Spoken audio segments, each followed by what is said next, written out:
Hello and welcome to episode 125 of the Arena Regulars podcast. I'm Zach, And I'm Jeff.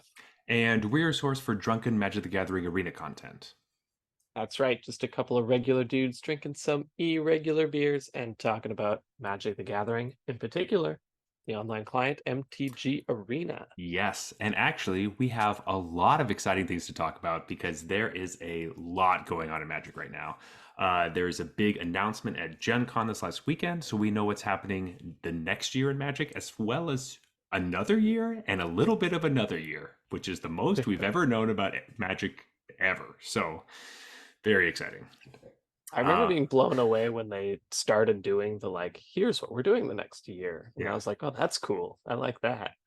And so I guess it's 3 years now. I guess it's so much. But first, Jeff, I actually last week I didn't drink as much as you did, so I thought that this week maybe I should try to make up for it. So I'm going to Oh, start the episode. I have a shot right here. Um, this is pardon my language, but this is called a wet pussy shot. So I found out about it from Margot Robbie. She was doing like Barbie prep or something, and somebody had asked her about this. She's from Australia, so they tend to name things after. At least it wasn't the C word, but anyway. yes. So it's mostly vodka with peach schnapps, a little bit of cranberry juice, and a little bit of lime. So I made a bunch of this, and I've been drinking it. It's quite nice. So anyway, this Interesting. is for making up for last week, and we're gonna get to the beers in a second. But okay, cool. I can All right. reclaim Who my knows where throne. this is going to take us? I don't know what's going to happen. But anyway, each week we both bring a beer. We drink Jeff's, then drink mine, rate them on a scale of bronze to mythic, and choose the best for last. So with that, Jeff, what is on tap? Hey, we're continuing after a brief hiatus last week uh, of our tap takeover for Sawdust City. And what I have is There's No Way of Knowing. Um, this is a spring saison, is what the style is called. And it's a 6.2%. And yeah, it has like this awesome sort of unicorn in the clouds art. Yeah, maybe we'll do Universes Beyond, Unicorn in the Clouds art at Yeah, some point. um, all right. You ready to crack this open, Jeff? sure am. All right, let's do it. Saisons are an underrated beer style, so They are. whenever I And can get my hands on them, I like to grab them. we haven't done that many on the show, but the ones we have done, I've really enjoyed. Okay. All right. Um, anyway, we have some magic news, which is the entire episode. Yeah, Um, which, some is an understatement. yes, we have a lot to go through. Like we said before, there is so much shit that WotC revealed at Gen Con this last weekend. There is also the Wilds of Eldraine story begins today. Um, so not only did the story come out, but you might have noticed a few hours ago, they also sent out emails to people showing that they're now doing an audiobook version of the short stories. Which of course you should completely skip and just listen to our drunken vortoses about it, which is like our little book reports on them. But if you want to also listen to the full thing, I guess you can. But I think ours are better anyway. Yeah, Also, why did they not ask us to do that? I don't I know it's understand. crazy. Yeah, Yeah, ridiculous. Anyway, we're working on that for the next set. We should be reading the stories for everybody.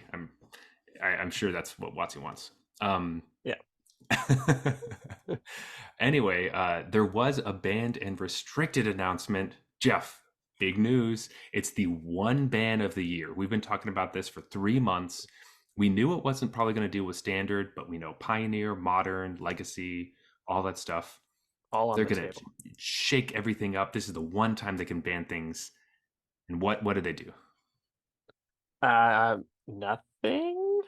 They they unbanned preordain in modern, and they unbanned Mind's Desire in Legacy. I don't know enough about Legacy to even comment on Mind's Desire. It seems like it's obviously like a Storm piece. Storm is a deck in Legacy. This probably just boosts. Probably Storm was way too good whenever this got banned. Mm-hmm. It is no longer way too good, so they're unbanning it. That's my guess on that. I didn't Yeah. read the blurb, but Yeah. basically has to be what it is.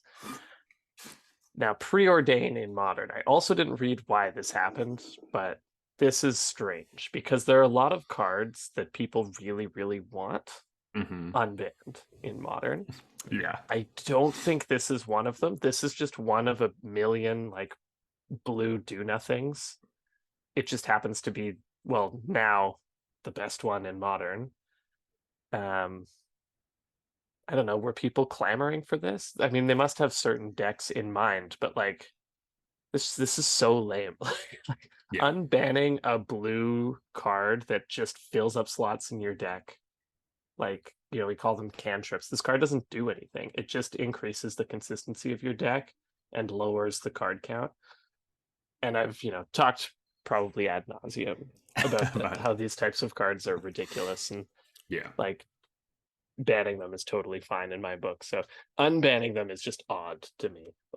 Nobody is like, yeah, except people who maybe speculated on this card and like bought a bunch of them or something. Those people are But happy, but I don't even think it's that expensive. Like it's a common.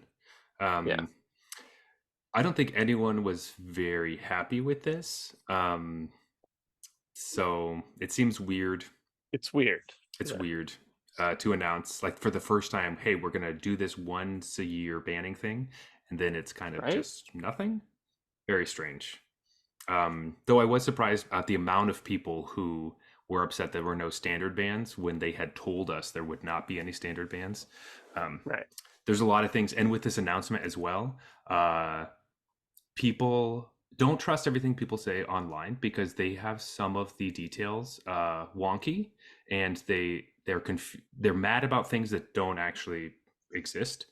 So just that's just the beginning of there's been a lot of discourse this week, like a lot of stuff has been going on, but this in particular, nobody cares. It's It's just just a bit of a head scratcher. Like, yeah, I class, feel like you either do nothing or yeah, you unban something people care about. But with this feels strange.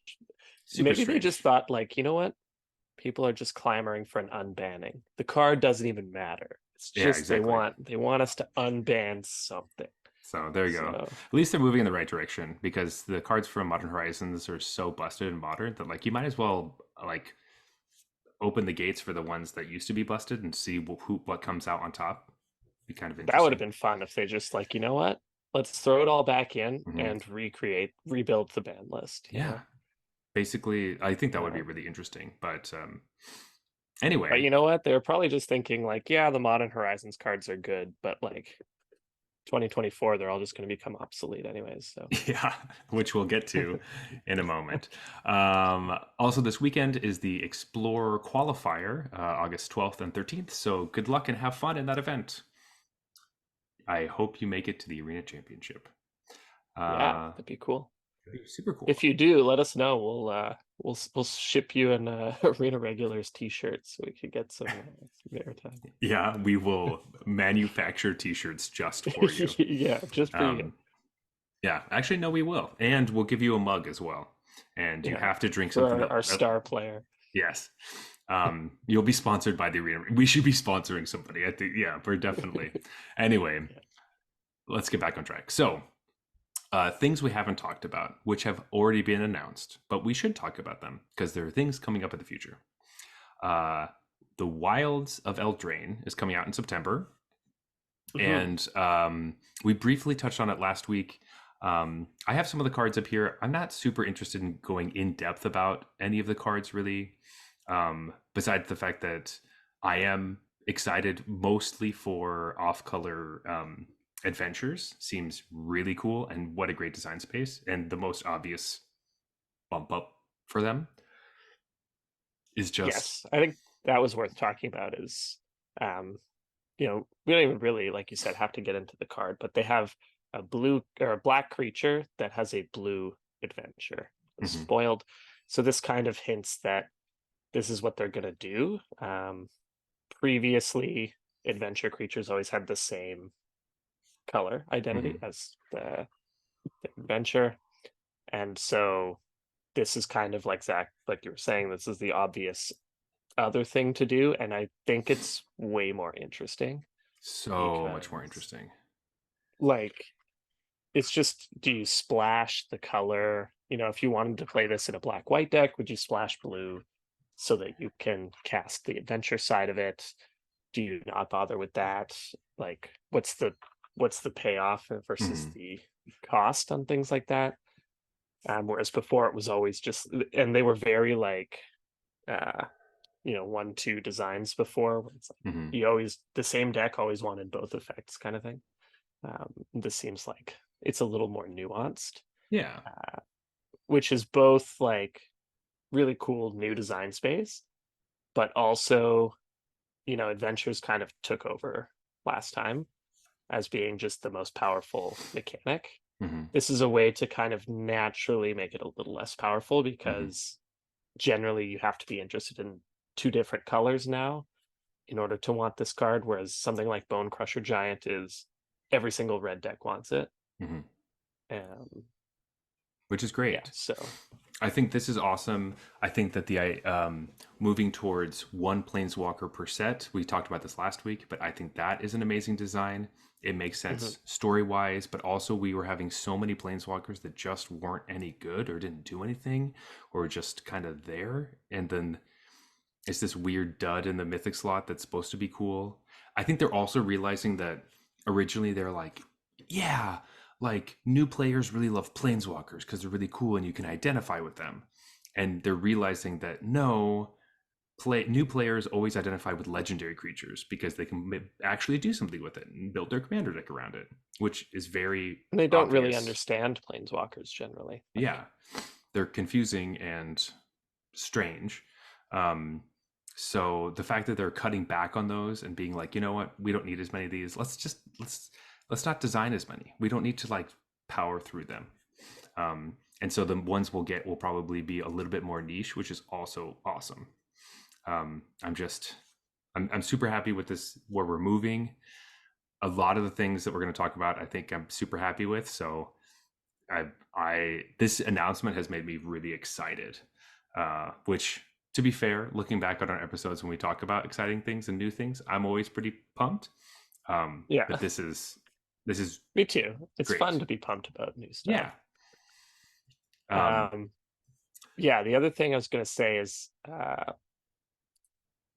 we did get Return of Creature Lands. yes. And these are, again, we won't necessarily read the card. You can go look up the spoilers if you want. But what we saw was a black-white creature land, Hmm. which suggests that at the very least we'll get the allied cycle of creature lands. You mean the enemy Uh, cycle? yes, the enemy Hmm. colored, Creature yes, lands. enemy colored cycle. So that's definitely interesting. I love creature lands. Two colored creature lands, kind of like classic old school. We used to have these all the time. I guess super old school was single color, but the most recent ones we had were monocolored, and Hmm. they did a little bit too much of there's no reason to play a mountain over this card kind of thing. Yeah. We would always at least play the first Den of the Bugbear over a mountain, probably Mountain. the first like two or three. Yeah. These ones do a slightly better job of not doing that to you because they Hmm. always ETB tapped. It's kind of Yes. classic design here. And they're, again, two colors. So you have to be interested in both colors, or at least be interested in a land that produces both of these colors for it to be worth it. Um, Great. I love creature lands. I like the two colored ones. I mean, I loved the single colored ones too, but again, it's just like they're a little too good. Yeah. These ones I think are more reasonable.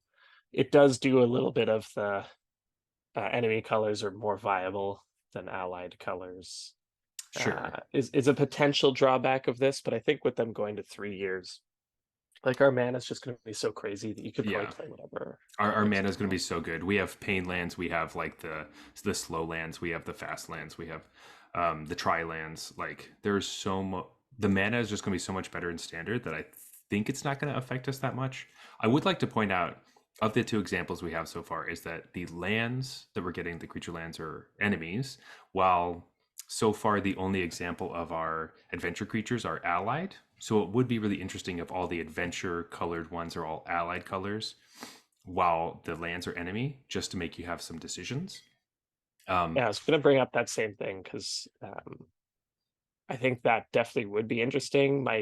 If I had to guess right now, I would say like the adventures kind of come in all shapes, and Totally, they're they not will they're not probably only going to be. be allied. Probably. I mean, But it's interesting to think about, but I think you're right. They're just going to do whatever makes sense design wise. Um, but I do like it. that So would be super cool, though. It's like, sure, the allied colors get adventures, but the enemy colors get get. better lands. Like, Hmm. oh, So you have to like choose, all that kind of stuff. You know what? Also, what might happen is that we'll get all of the lands. We'll just get like it just won't. We won't be it five could creature be lands. all of them too. You're It could right. be Yeah, 10. I'm assuming it's a cycle because they generally don't like to put too much value in one set. Hmm. But But you never know.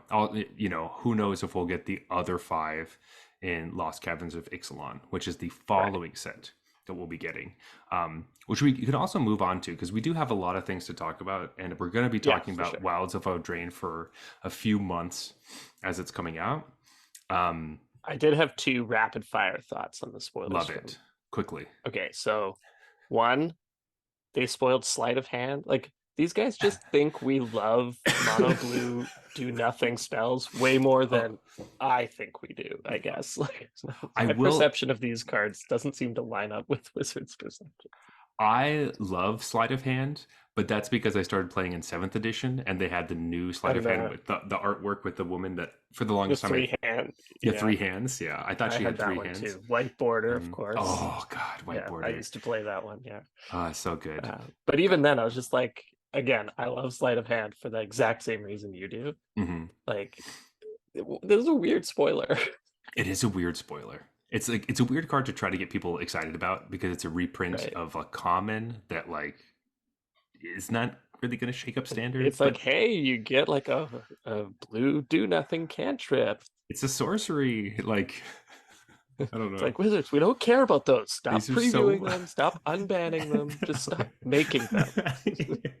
it's not that interesting to have different sorcery or instant versions of a single blue do manipulate your deck or draw a card thing. Right. Yeah. Um, This will increase my consistency. so that means like in Lost Caverns we're going to get Peak, which is just Yeah. a sorcery. Look at your opponent's That'll be hand, the draw buy a a card. box promo or Yeah. something. Maybe they're setting up for secret lair mono blue do nothings. And it's all just like blue commons that don't actually do anything. That Um, sounds great. I love that idea. Um, for $100 or whatever. yeah, I Uh, don't. I don't know. Anyway, what's your second one? Last rapid fire thing about these spoilers. I think the best card here that they've spoiled is Tough Cookie. Yes, I knew it. Tough It's just so Cookie. funny. They really spoiled all this shit that like supposed to be so excited about, and then I'm like, I think the gingerbread man's the thing I'm most excited about of these spoilers. Like, It's that's a so good good. card. Of all the cards, let's read Tough Cookie because All I right, think this that one deserves a read. it Yeah, does. It does. Go for not it. to mention it has a great name. So Yeah. Tough Cookie is a 2/2 for 1 and a green artifact creature food golem. When it enters the battlefield, you create a food token. You can tap 2 and a green to make a artifact into a 4/4, a non-creature artifact, and then it's a food. So it has the classic tap, pay two, sacrifice it to gain 3 life. This this card is awesome because I keep forgetting that it just says enter the battlefield, create a food, and so then you can just keep attacking with your food, and you don't have to Yeah, lose your Tough Cookie. So good. right. Like this card just does it all on its own. But even more than that, like the way it's mostly going to be used is it creates 2 artifacts for 2 mana, Hmm. and the it's all upside. Like it's not just artifacts; it's food tokens. And then, like you said, if you don't have your Oni Cult Anvil stuff going or whatever, where you care about just how many artifacts you have, You can also just turn your other food token into a 4/4 beater and swing in for 6. Like this is a real clock. 2 into 3 is 2/2 into 4/4 from this one card. Yeah. And if you're even playing a deck that has other food in draft and you slam this on turn 5 and attack with a hasty 4/4 out of nowhere, Ooh, oh, yeah. Now we're yeah. talking. Now we're talking. I love that. Yeah. So I can't wait for my Anvil food deck. it's just Jund junned it up. food, just shoveling food into an anvil, like a furnace of some sort. Oh, it's so good. It's so good. So the set seems sweet. I'm pretty excited. The one piece of art I did want to talk about that I almost forgot about is we got spoiled a giant donut that has teeth and worms coming out of it. Oh Um, yeah. that's like a food monster that's eating some soldier or something. Uh, yeah, it is. It's very hard to look at this and try. I'm trying not to make a glory hole joke, but like, not only is it like a donut that has a hole, but also in Toronto there's a place called Glory Hole Donuts. So like, it's just it's just right there. What Um, is it with you tonight, man? I First you the know wet pussy and now the glory yeah. holes. Hey, it's because I had a couple of glasses of wine before we started, so who knows what's going to happen? It's crazy. It's crazy night. Let's keep going. Let's talk about Lost Caverns of Ixalan. So, um, this is a big deal, actually. We are kind of writing it off as an Ixalan set, which in the past has been kind of like, meh. But this will be the first time. I think they were talking about this as the first time it's going to be considered a backdrop set. And what that means is that we're going back to a plane, but we aren't necessarily going back to the mechanics of that plane or really.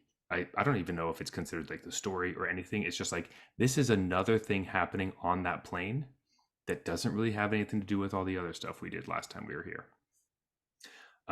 Because in this case, we are going inside of Ixalan. Like there's a world underground Ixalan.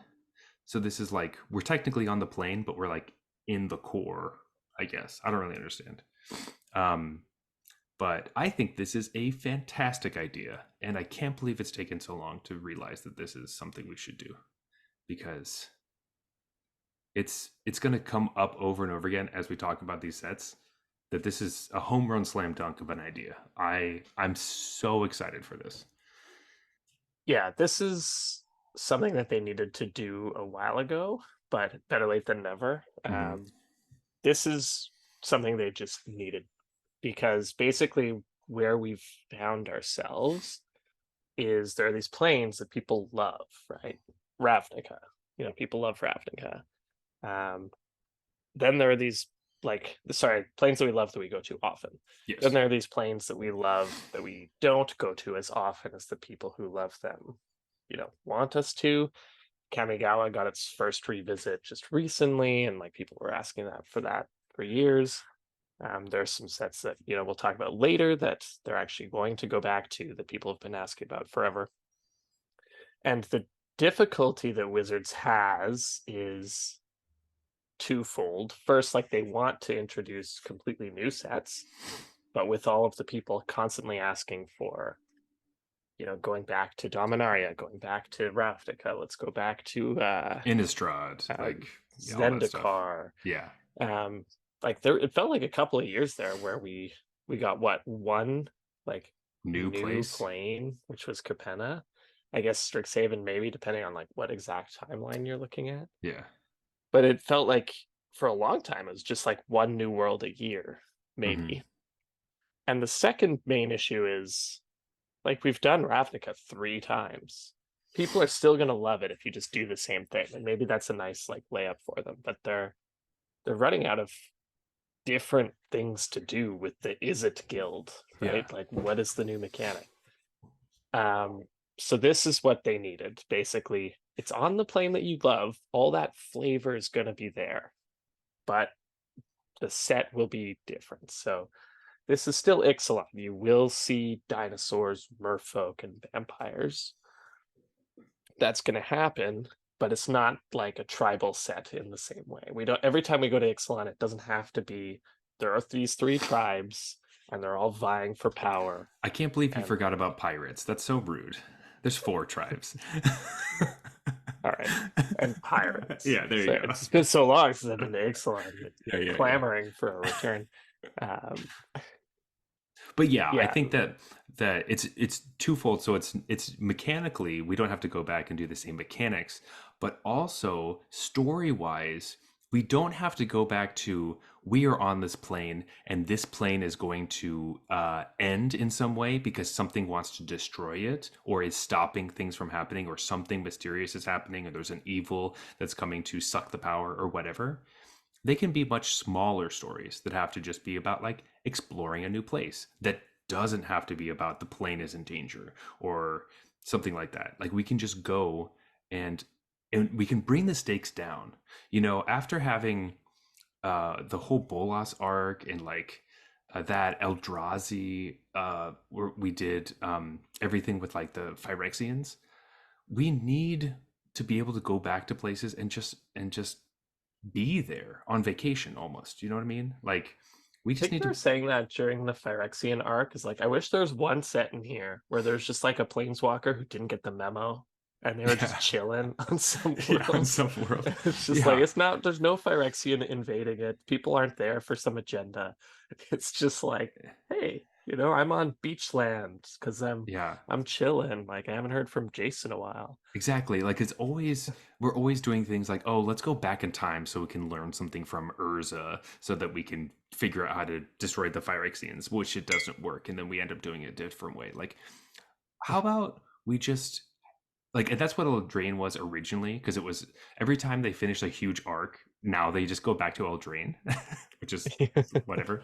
Let's Um, just go to the fairy let's tale go to land. Eldraine.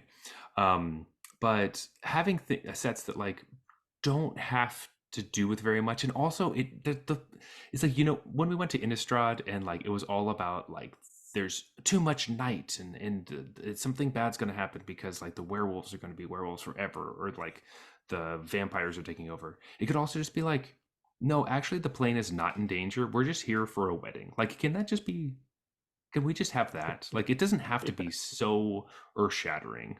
Like, it's it it's fine. Like we can I like the smaller stories that are more intimate, that are also easier to connect with personally, because I don't have to work. Well, our world is kind of burning and we're slowly going to like an apocalypse, but I don't want my card game to remind me that every time I play. exactly. Yeah. Yeah. Jeez.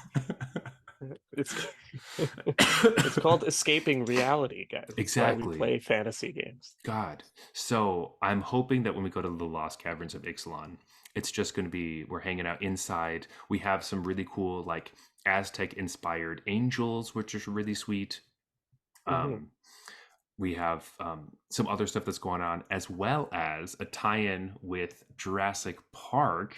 So this will be a universes beyond, very similar to how the Transformers were in the Brothers War with like the machines. This will be like the dinosaurs are Jurassic Park, I guess. I don't exactly know how it is, but there will be a universes beyond tie-in with that movie. Or sorry, it's not Jurassic Park, it's Jurassic World. So it's all of the movies, the entire franchise. Um, which Yeah.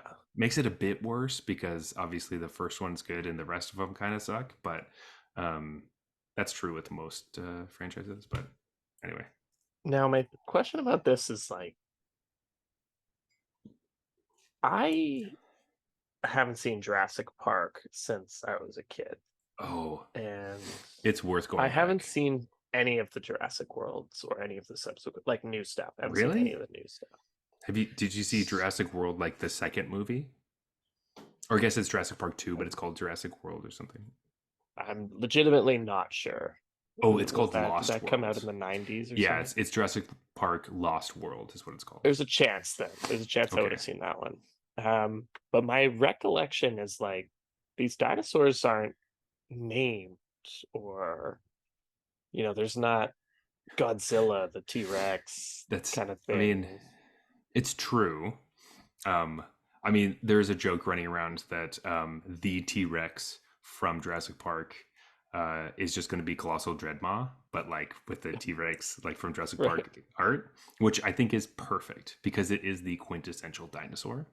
Um, Yeah. but I, I'm not really excited for this because it doesn't really matter to me. But I having these little tie-ins is really cool for other people. Like the Transformers thing really didn't do it for me. Like not even like I really didn't like it. But it hasn't affected me at all, specifically as an arena player. And as we go into a lot of these universes beyond things, as an arena player, I don't have to deal with most of it, and some of it is just reskins, and it doesn't really Yeah. matter. Um, You like it, say that though, but the Godzilla one was quite annoying on Arena because there were so many different Godzilla cards, that's true. and it would like default to choosing the Godzilla skin for everything. And I'd be sitting there, I'm like, which Godzilla is this? Is this the one that, oh yeah, this is the one that like assigns damage equal to its stuff, I doesn't mean, it? I think that one in particular was really egregious because it was Godzilla's from different movies, which are just the fucking same thing. So it wasn't like Yeah, different dinosaurs. It was just like, this is the same fucking dude, but like this one's the right. uncommon that's like Space Godzilla or whatever. And it just Yeah, like, and it wasn't just all different skins for the same card. They were mm-mm, different, legitimately different cards, and they all looked like mechanically. Godzilla. So it's like, so I didn't realize how much I go by art of what a card does, but until I played with the Godzilla cards, and I was like, "What does this Yes. one do?" I can never remember. So that is one thing about not only Universes Beyond, but also our booster fund treatments of all the alternate arts for things make watching Magic extremely confusing. We talked a little Yeah, bit about that last week with the Modern Pro Tour, where it's like there's so many different versions of cards that like if you're looking at it from a camera high up and you're trying to see a card in someone's hand, it's really hard to tell because you're supposed to know three or four different arts for whatever card they're yeah. playing.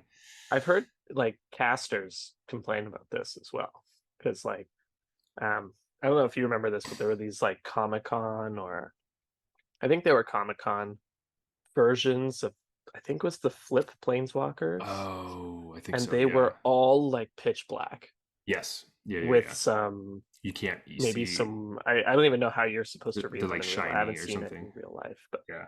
um, from the camera that they put over top of the table, you cannot see the card at all. It could be And any of them. so, Like right. And so they're like, I'm guessing this is Jace because, odds are if someone's playing one of the flip walkers, it's most it's likely Jace. yeah. I can't see what card that is. Yeah. Um yeah, especially because when you think about it, you're like, oh, well, someone like one person will play a playset of the One Ring with one artwork. No, no, no. They will play tournament players will play whatever cards they can get their hands on, which Yeah, happens to be whatever. yeah. I'm borrowing one from this person. I'm borrowing one from this store because I know a Hmm. guy there, and I brought this one from Yeah. home. And so they're all different. Some are foil, some are not foil, some are the alt art, some are the other alt art, some are the regular art, some are the extended, all that stuff. Really confusing.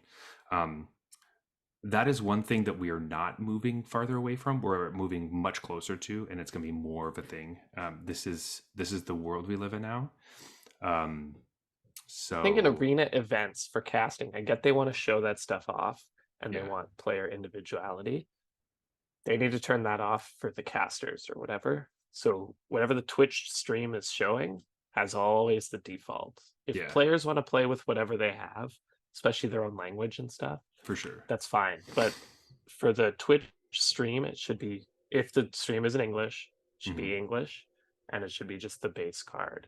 So whatever language the stream is in, that's what cards should be displayed, Yeah, and this it should be yeah, this is no wishful. fancy. This is wishful thinking because we did not get any news about tournament, like organized play, spectator mode, anything like that. That has not been announced.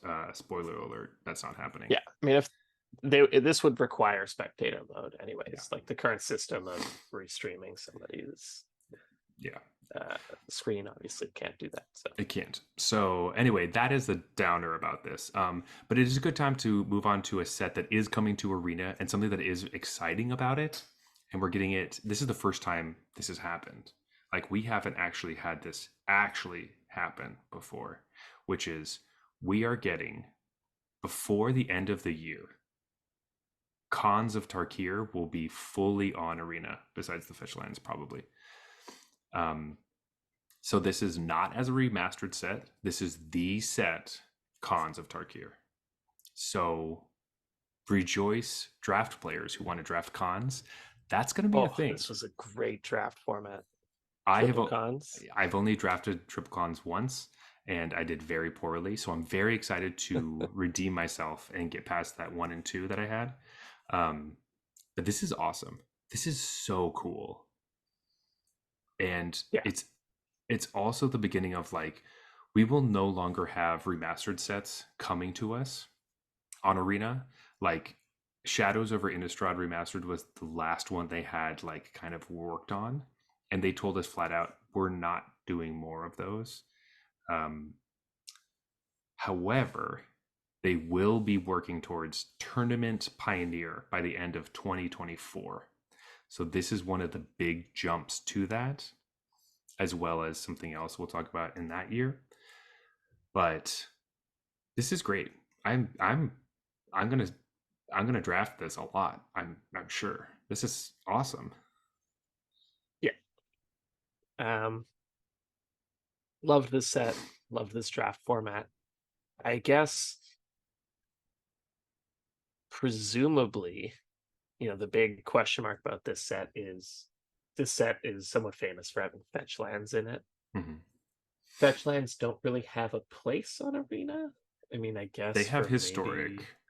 yeah, People have been asking for fetch lands in historic for a while, as well as we've talked about what if they rebalanced fetch lands to hurt more or different things like that, as well as arena is perfect for fetch lands because you don't have to worry about shuffling times, which is a yeah. big reason people don't like fetch lands. So it they could it could be something, though I don't think they're interested. I don't think they care about historic at all, like in any sense do they care about historic. So I Yeah, that's what I was gonna say. Historic's already a dumpster fire. Like yeah, whatever, I throw doubt that. fetch lands in there. Yeah, either they throw fetch lands in and it's just a random thing that you get in your draft boosters that you like actually don't pick up, or you do for historic, or they cut them out altogether and just don't have them on arena because they're not legal in Pioneer. So Yeah, these will be banned in Explorer. yeah,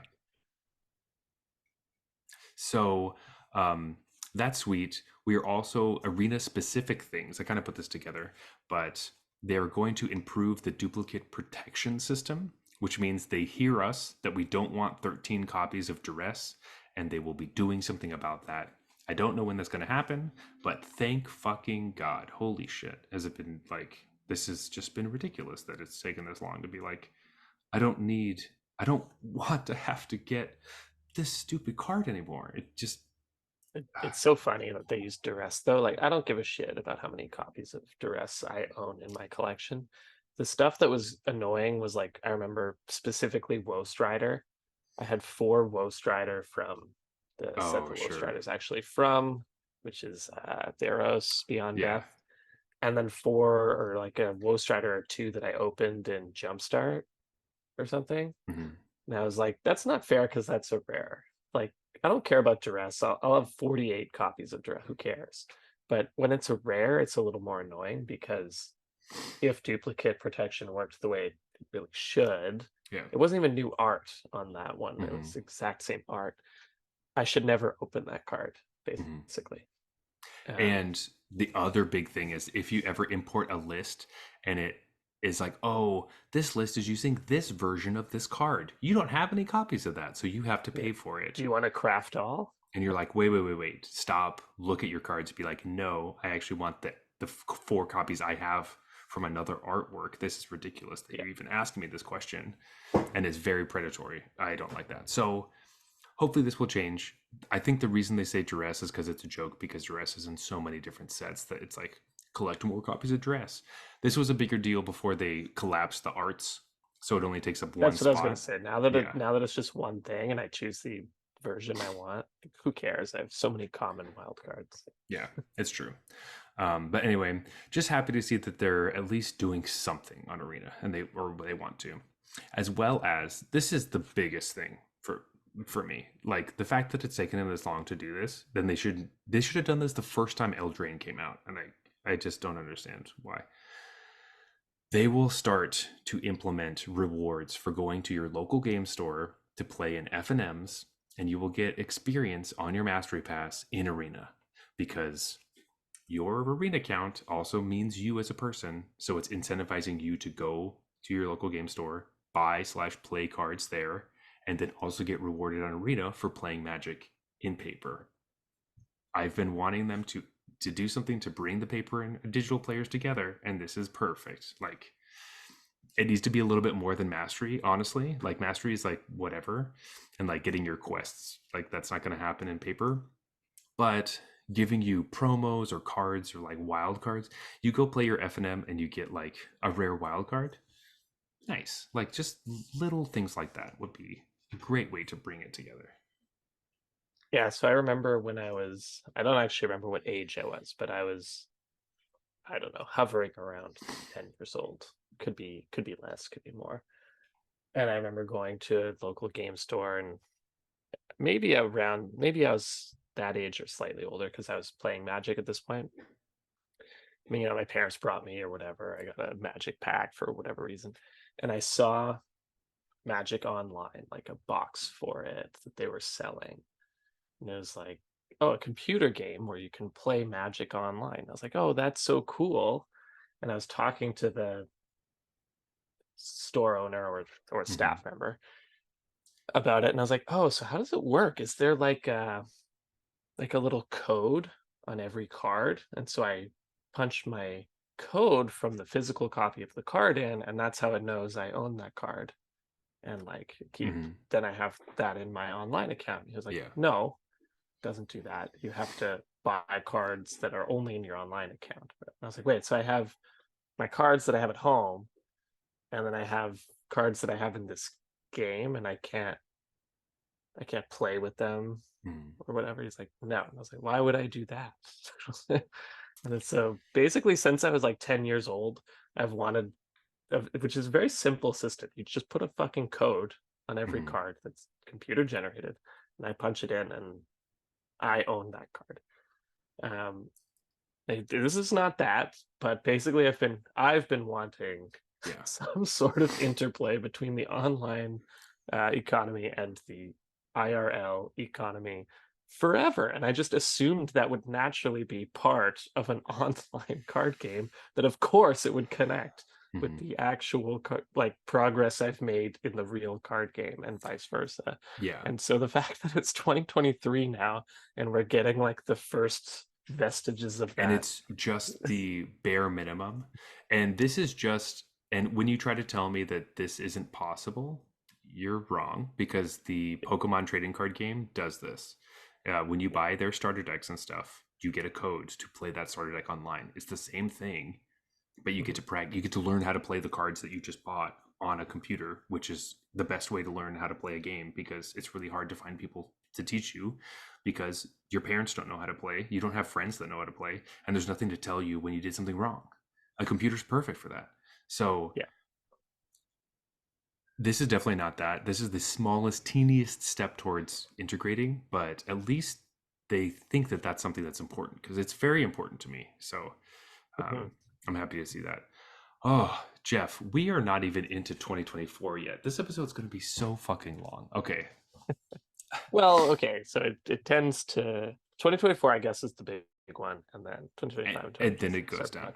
much less meaty. All right. So I have about this much beer left, which means I think we Okay, have much time. We have about as much time to talk about one set, probably. Um, we should so start with the first one. that makes sense. I think that's probably a good idea. Um, caveat, there is a lot more stuff that was in the announcement than what we're going to talk about tonight. We cut out everything that wasn't really going to affect Arena. So that Right. means Ravnica Remastered, we're not talking about that besides what I just said right now.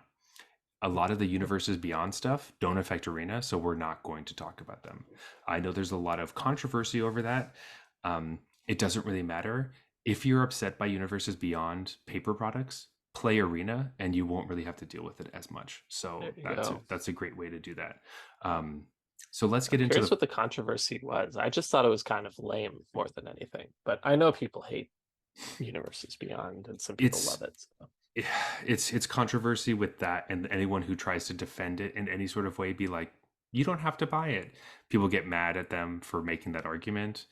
And then there's a lot of people who are MTG ambassadors who aren't for it, but are like, what's the big deal? And then people Yeah, are getting mad at them saying that, well, WotC gives you free product, so of course you're gonna praise the thing that they're doing. yeah, It's sure. it's all that shit. That's just so annoying. That's like, shut the fuck up. Like, don't buy products you don't want. That's it. Like Anyway, all this nonsense about people being priced out of Magic. It's like nobody's priced out of Magic. You're priced out of buying every single card ever. That was yeah. never the intention of the game. We've talked Yeah. about this before. We have talked about this, and by that little snippet, you can tell which side we're on. So if that makes you mad, talk to us in our Discord channel. The link is in the show notes. We'd love to discuss with you our thoughts on that, actually. Mhm. We will be fairly nice. But anyway, Jeff, let's talk about the first new set we've never heard of before that's coming to Arena. It's standard playable. Give it to us. It's Ravnica Part 4. Yes. But What? there's a Is there a twist. twist? Oh. There's a twist. Do you want All me to right. do you want me to So, do the twist? Do you want to do the twist? I don't know. all right. So the twist is the set is called Murders at Karlov Manor. So, what is Karlov Manor? Well, Karlov, I believe, is Tessa Karlov. That's where we probably Mhm. know that from. She was the Orzhov. Orzhov guild leader. Yeah, I knew it was Orzhov. I was trying to think of, was she actually the guild She leader or like the became second in command?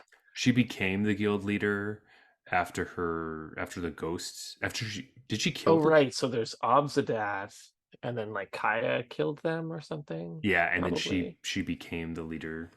Anyway, Yes. All right. yeah. So she wasn't the OG leader, but she was the Mhm. most recent leader. Yeah. Um, anyways, this is her mansion, and I guess there were some murders that are happening there. Yeah. Because this set is a Ravnica murder mystery party. So What? if you don't know what a murder mystery is, it's a party that your geeky friend invites you to, where you get a character and you have to dress up like them and you play that character all night. And there's different clues and stuff, and you talk to all the other people at the party to try to figure out who murdered the person that died. So it's kind of like in-person Clue. That's basically what it is. Um, and as well as that, this entire set is in cahoots with Clue, the actual board game, Yeah, and that was kind of cool. there will be a board game version. And instead of making a board game like Monopoly, where they just change everything to be the actual IP, what they're doing is they're taking the characters from the newest version of Clue. They like reimagine some of the Clue characters. Those characters are getting magicized, so they look like they're in the magic world, but they're still the characters from the Clue game. So like Mrs. Peacock is still Mrs. Peacock. She just looks like she lives in magic, and she's like like some sort of librarian or something. Mr. They were Green, also like Mrs. gilded, Scarlet. right? Like Yeah, one and of them they're was clearly Rakdos, and one of them was... yeah, and there's like Colonel Mustard and all that. They're still there, but they look like they're in guilds in Ravnica, which is pretty sick. I think that they they did it correctly. The way that is most interesting, they did that. So Right. I'm very happy with that. That's a small thing. If you want to buy that board game, cool. But it has nothing to do with the actual cards. So we don't have to worry about that. It's not a Universes Beyond thing. That's just like that's like us imposing our IP on somebody else, which is cool. For the Clue fandom out there, whoever that is. But So this is do we want to take bets on what's the what are the odds on Clue tokens appearing in this set? okay. Well, it's a pretty good chance that Clue tokens are in this set, which would be fun because Clue tokens are uniquely Innistrad. So now we get to have them in a different plane. as well They're as also really good. Love they green tokens. they are good. Tough Cookie can turn them into 4/4s, so that's cool. Um, but I would like to say, in the piece of art that we got for this set, it's supposed to be a murder mystery. Mystery is like really important in that setting. Of the characters we see, we have like Aurelia, there's like Huatley's Raptor, there's like I think that's Kranko. Um, there is a character called Massacre Girl, Yeah. and I'm pretty sure she did it. I'm not gonna lie, I think Massacre Girl was the Everyone's one. like, Massacre Girl, did you find any clues? She's like, well, I found Yeah, all these dead people in the room yeah. that I checked. I don't know where they came from. Um, so if you are ever at a murder mystery party with somebody named Massacre Girl, don't go in a room alone with her. Oh, it's Massacre too. I just wouldn't go in any rooms with her. Yeah. Yeah, not even alone, just like with anybody. Stay Even if there's a away bunch of people. stay away from anyone called Massacre Girl because they're Yeah, probably going to destroy that's our you. advice. Yeah. Also, is that like Judith the Scourge Diva? Like, I feel like there are Oh, definitely some top suspects here. it's totally Judith. Yeah, you're right. This dude in the front, I don't actually know who that is, but anyway, I'm assuming that's the one planeswalker of the set. oh, somebody new possibly. All their outfits look sweet. It's really cool. Looks I great. And this is what I was talking about. So this is a backdrop set where we're on Ravnica, but it has nothing to do with all the Ravnica guilds. Really, there are guilds in it, but we're self-contained in a place doing something other than all the other shit that happens. We don't have to deal with any of that. It's going to be this cool murder mystery thing, and that's it. And I'm very excited for that. That is awesome.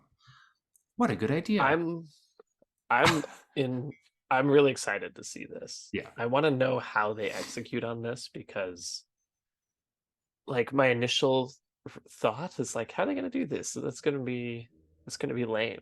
But I trust them that they're gonna get this like flavor right and they're gonna do Mhm. because they always nail that part. So I'm really curious just what they're gonna do with this. I'm sure it's gonna be mechanically really cool. Um, yeah, I'm just curious because like you're saying, this is just so different than what Yeah. we've seen before. So I don't because and what I love about this is that I don't know what's going to happen. And in the past, when there's something that I'm like, I really don't know what's going on, I've usually liked it quite a lot. Like Kamigawa, when we came back Neon Dynasty, I really didn't know what was going to happen, and it was awesome. Even like New Capenna, the draft set wasn't very good, but like there's a lot of cool stuff that went on in that set. So I know in general, standard sets, I tend to really like them. Even Yeah. if the draft format isn't really for me, there's some cool aspects to it. So this reimagining of what a magic set is, I think like this idea.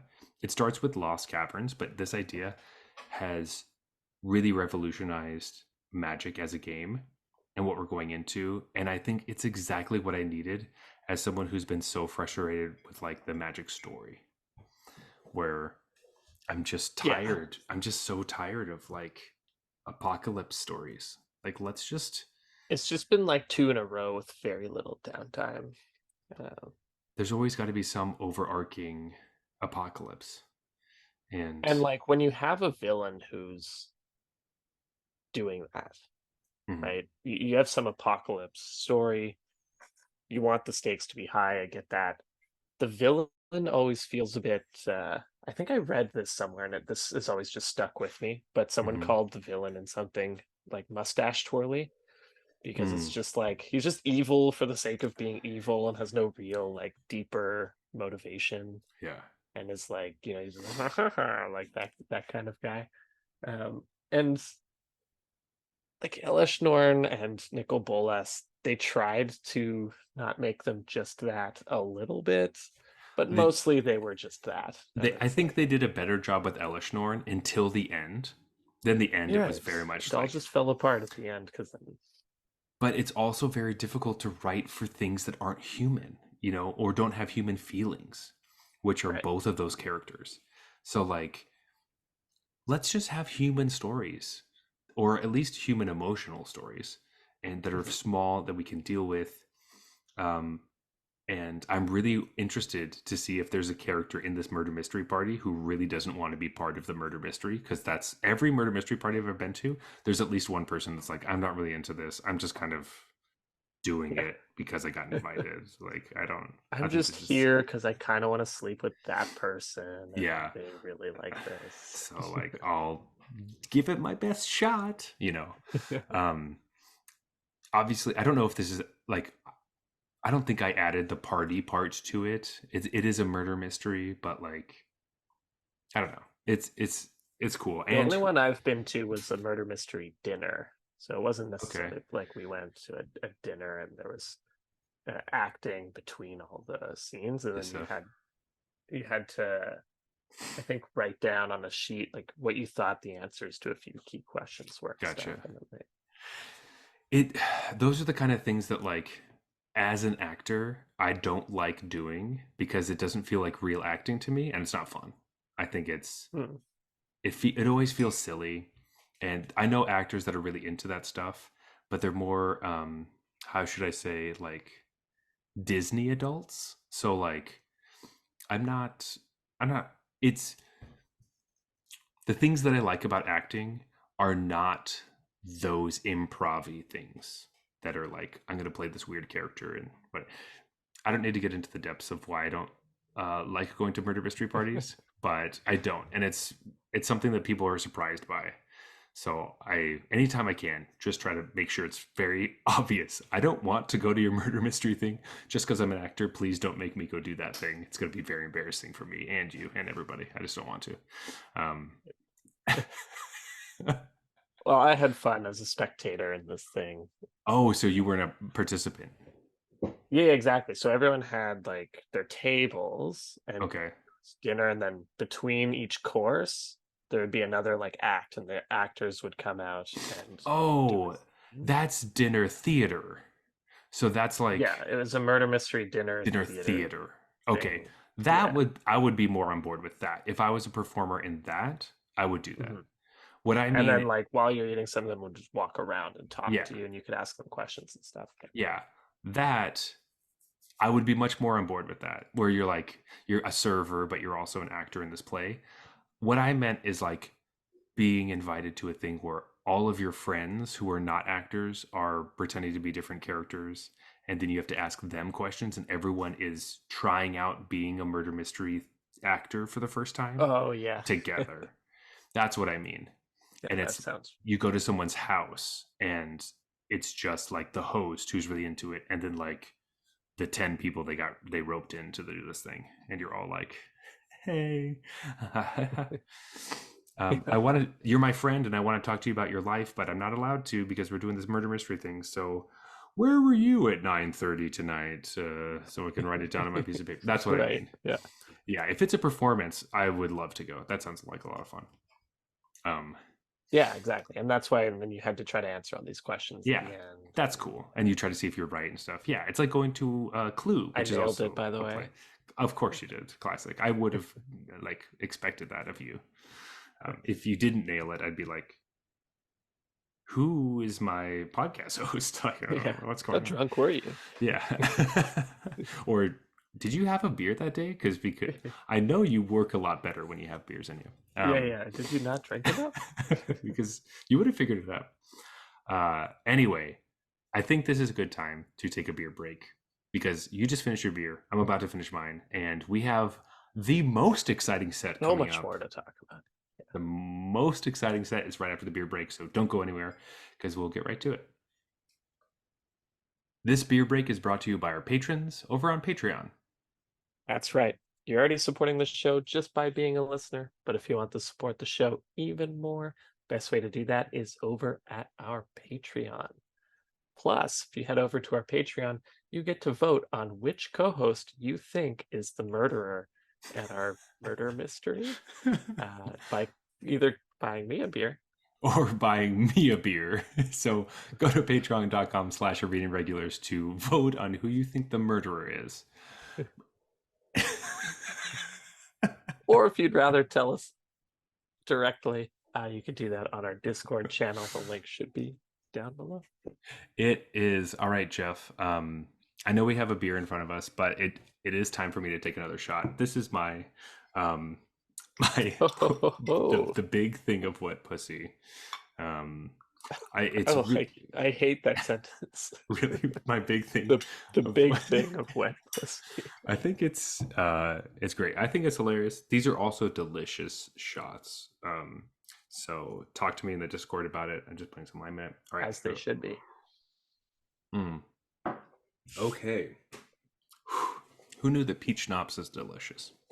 But it's mainly I'm pretty vodka. sure, like off air, after last week's episode or between last time and this one, we were just talking about YouTube, like maturity ratings, and we were like, no, we're fine to remove the maturity tag, right? Like, Yeah. Yeah, I was thinking about that where I was going to say the first thing I'm going to say in this episode is wet pussy. So I think that like, whatever. Whatever. We don't need to get into it. The name is the name. It's really a WAP shot. I'm just going to call it WAP WAP. Sure, that works. But yeah, the beer we have this evening, as I get into this, sorry, is Reunion Tour. This is a black IPA from Sawdust City. It is 6.5%. Oh, it's been a while since we had a black IPA. I like these. This is for the yeah. true rockers, it says. Those who say, I can still make it. And you know what? We can still make it, Jeff. It's been 125 episodes and we can still make it. I love this sadly forgotten style. Yes, yes. Yeah, it's Tell super me cool. more. It's dank and dark, is what it says on the side. So Nice. let's crack this open and get talking about the most exciting set for Magic. Oh, baby. This one I've been waiting for a really long time, and I can't believe they actually fucking did it. And I'm, as I'm wondering which half you're talking about, though I think I have oh, a guess. I'm talking about Magic. Yeah. Um, No, no, I mean so like which half of the set, like 'cause it's kind of like two things going on. is it okay? Well, But I think I know which I one you're think you talking know about. which side I'm talking about. But Yeah. anyway, um, basically, uh, well, there's a couple things I want to say about this and some future stuff. But when I got back into Magic, when I moved to Toronto, there was a period of time where I was thinking, man, I don't know why they haven't made like a Wild West set. And I was like, oh, it's totally because they don't want to add guns to Magic. Like that's such a thing. They don't want to add guns. Okay, like for whatever reason. But I was thinking about in Ravnica, the Azorius, in Return to Ravnica, Azorius had Detain, and I thought that like a cops and robbers set would be really cool. And the idea of like trying to do these two different factions could be a good card game. Um, I decided to abandon the thought and be like, that's never going to happen. But now we are getting not cops and robbers, we're getting all robbers with Outlaws of Thunder Junction. Ooh.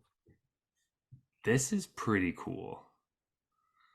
Yeah, so that's what I meant. Were you excited about like the spaghetti western side of things, which is what I was guessing you were Mhm. excited about, or were you excited about like an all villain set, basically? Oh, definitely the Western part of this. Yeah. See, I'm psyched about the all villain thing. Okay, all right. I think that's pretty cool.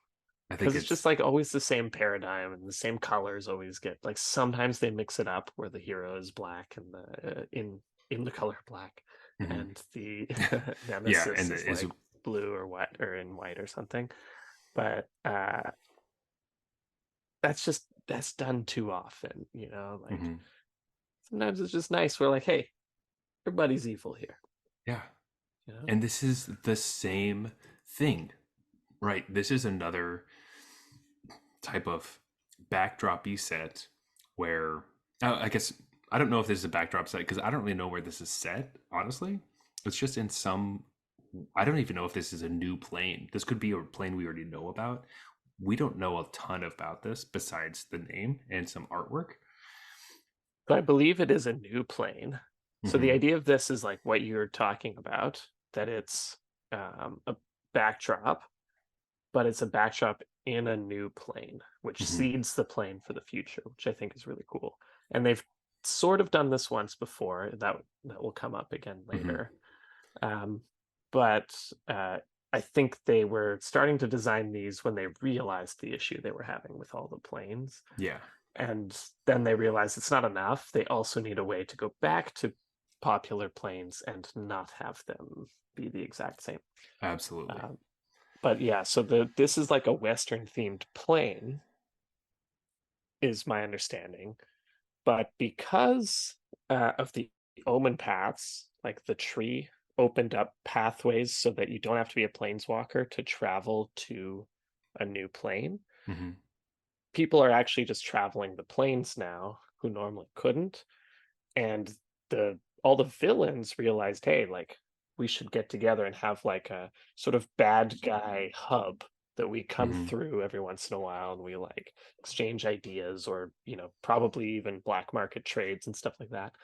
And so they've picked this plane that presumably is fairly desolate, and so this is like the bad guy hub in the Hmm. new world where there are pathways between the planes, which again just shows like the genius of the whole previous story arc. Like, sure, say what you will about how it ended in the Phyrexians and stuff. That's not the part that matters. The part that Hmm. matters is the ramifications of that war. Yes. And now we can have people who are not planeswalkers moving to a new plane, and now we have a bad guy world where you can't really have that before of like all of Magic's villains without doing a MTG core set colon villains like kind of thing. Like you can't Hmm. really this now they can do it because the Omen paths allow it to make sense. Yeah, it also would mean that all the villains you're talking about have to be planeswalkers, right? Yeah, that would be the other option is like just evil planeswalkers, but what is there, like four of them? Yeah, Like five which of is them? kind of what they tried to do, and it's just like not. I don't know. It's not interesting. This It is didn't have the interesting. same feel. Yeah. This like the things that are really cool about like the planeswalkers when they go to different places is how they change depending on the place they're in. Like think about Kaya who went to Kaldheim and like had her braids and the double axes. Think about Jace when he turned into a pirate and Vraska when she turned into a pirate on Ixalan. Like those things are cool and interesting and seeing how people can evolve. Now we get to do that with like every different planeswalker that goes to different places. And it also brings the idea of like how much you as a person will change depending on the surroundings that you're in, which is crazy. Um, but this one, I would just like to point out, well, two things. First, we're going to a desert plain that is not Amonkhet because it this is very like southern North Right. America, It's like not Egyptian desert. it's not It's, Egypt yeah, like that sandy. American This is desert. American desert, cacti are all over the place, that kind of thing, as well as the And artwork big we have. mountains and stuff. Yeah, the artwork we have has a very large picture of not a masked person, but someone with a hat going over their eyes. They have a crown that looks very familiar, as well as hands that look very familiar. It's a crown that looks stolen, I would say. It looks like it's stolen. Someone who would be a Yeah. thief Yeah. So of anyone who them. would thieve crowns is probably Hmm. a potential for who this character is. Yeah. So Oko, obviously, this is the return of Oko, which is so exciting because oh my gosh, being the leader of this like outlaw band, that's very It's exciting. great. Yeah. Mhm. So my prediction, we're about, I'm guessing, a little less than a year out from this, given that it's Mhm. the second set in 2024. My prediction, the Oko card in this set is going to be garbage. It's going to be overcorrected like way too far the other way. Okay. And it's going to be like kind of thematic and fun and still Oko-y, but it's going to be trash. Like, It's going to be 6 mana, like yeah. garbage. Is it still going to be green blue, do you think? Or do you think it'd be Ooh. like blue, I'm still red? thinking green blue. Still Yeah? thinking. Yeah. They'll keep their Maybe colors? Teamer. They could add red. I could see Okay. that. That'd be cool. Yeah. Um, so I do want to It's gonna point out. be like all 5 color, two of each color. it's just it's what's that the dragon that has protection from everything? That's Yeah, like Wooburg Progenitus. Wooburg. Yeah, Progenitus. Yeah, it's gonna be Progenitus casting cost with same card as the original Oko, just Yeah. the casting.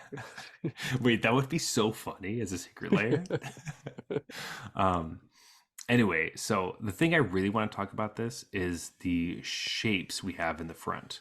So we have some very Yes. distinctive shapes to tell us who the outlaws are.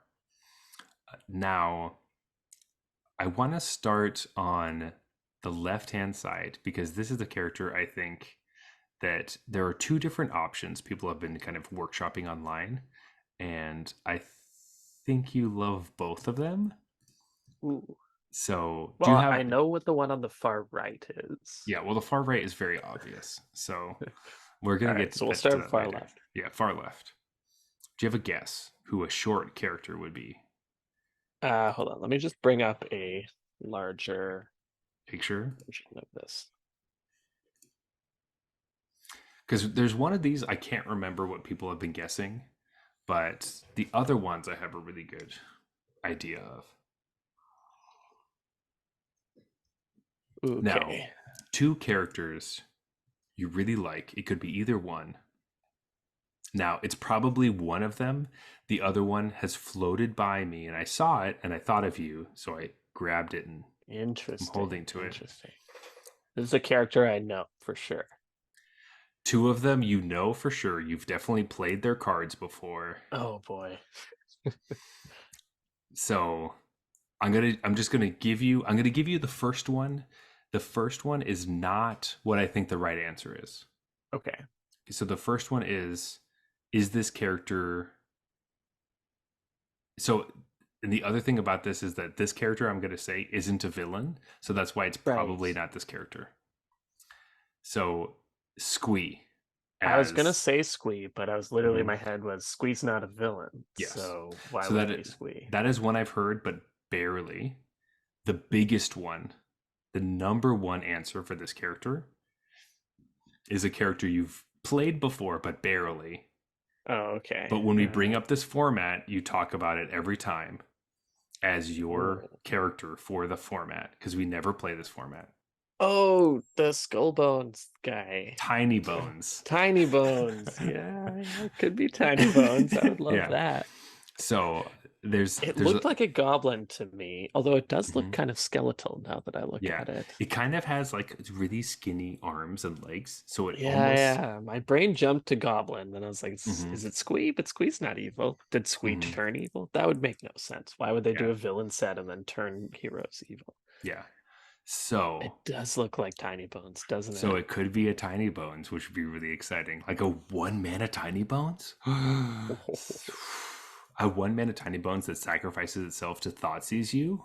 Oh, You know what? Just give me Tiny Bones in standard, exact just same card, just the exact same the card, same one. Yeah, with a different artwork. That'd be cool.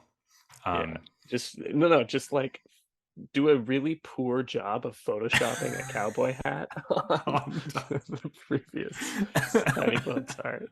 I love that. Um, Going on, we have a woman with snake for hair, so that's Vraska, obviously, What? Probably, probably. Uh, most likely, Vraska. yeah, next to Vraska is probably Jace. These are two planeswalkers who we don't know what happened after the war, uh, the March of the Machine. And we're assuming they're Yeah, still completed, so they're probably still villains, which is perfect for this set. yeah. It super looks like Jace too, and it's interesting that to have Jace be the a villain in the villain Hmm. set kind of thing after the Exactly, which is yeah, love that. chef's kiss. Definitely, it has to be because that's Um, definitely Vraska. Then you'd be like, "Where's Jace?" Well, right next to her. Probably right next to her. One of these other characters is, of course, Oko.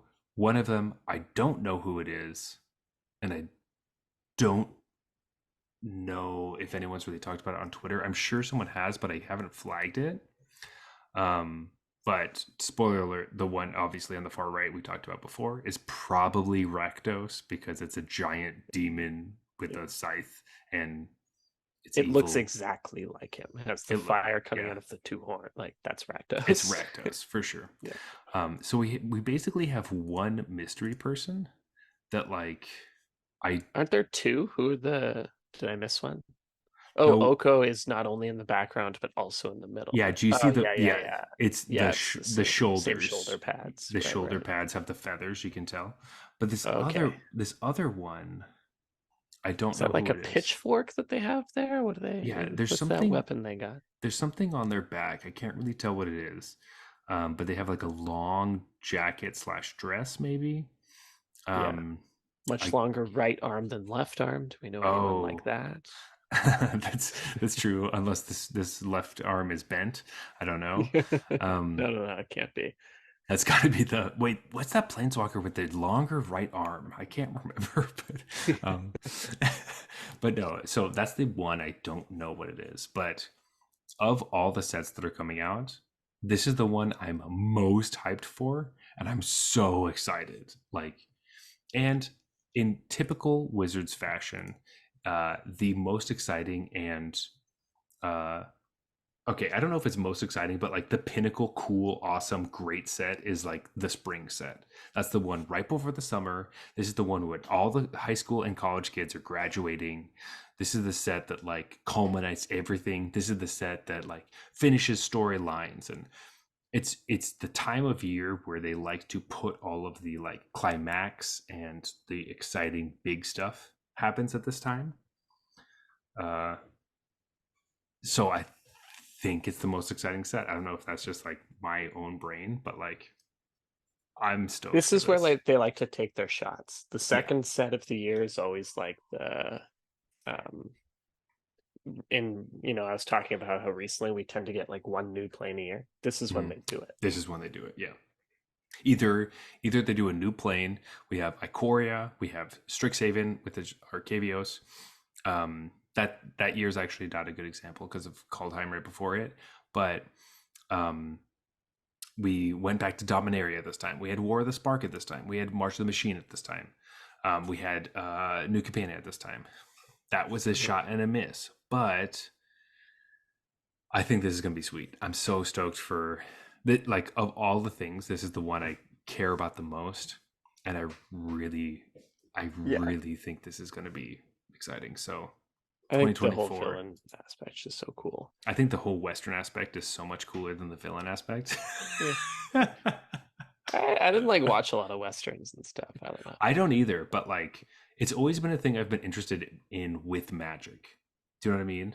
Like, Yeah, and I'm also always a little like when fantasy games have guns in them. I'm always like, it's kind of dumb. I know that this may not have that, but it's just like, I guess there is there's a board game called Bang. This is so off topic, yeah, but I played that actually. have you played Bang before? Is there like it's a kind of a card game, right? It's Italian. Yeah, it's an Italian card game. Hmm. Um, that is like Wild West themed, and it's super fun, and it's Yeah. usually fairly quick, and it tends to be just like aggressive and fun, and I love it. And it's So what you're this. saying is this is going to be an aggro set, Well, draft aggro. I hope every set is an aggro set. To be fair, I want everything to be like razor thin, fast Yeah. slices like that. That's what I You like. lose for that 1 point of damage you missed. That's what I like. Like honestly, I'm realizing more and more about myself as I go into not only magic but other things in my life that like that's what I'm interested in. And it makes me kind of sad because people are so like poo poo to that. But Hmm. I'm aggro liking is that more than I thought I did originally, too. mhm. Like as I play it more and appreciate some of the more like intricate decision making that goes on there, um, I like playing There aggro more and more. and as we always say, I'm going to jump off of this in just a second. But as we always say, when playing aggro decks and doing that stuff, it is not as brain dead and straightforward as you think. And some of the decisions you think are just do those decisions, you should probably rethink them. Anytime you think, oh, I Right. definitely do this, think about it for a little bit longer just to make sure you're doing it right because you could be wrong. and so your sequencing could be better. Think about it. Right. There's a Anyway. reason people make Pro Tour Hall of Fame careers off of playing mono red, Hmm. and it's not because mono red decision making is trivial. Yes, Like, otherwise, everyone would be able to do it. exactly. So um, play other games and learn how they work too, and it might help you with what you're doing right now.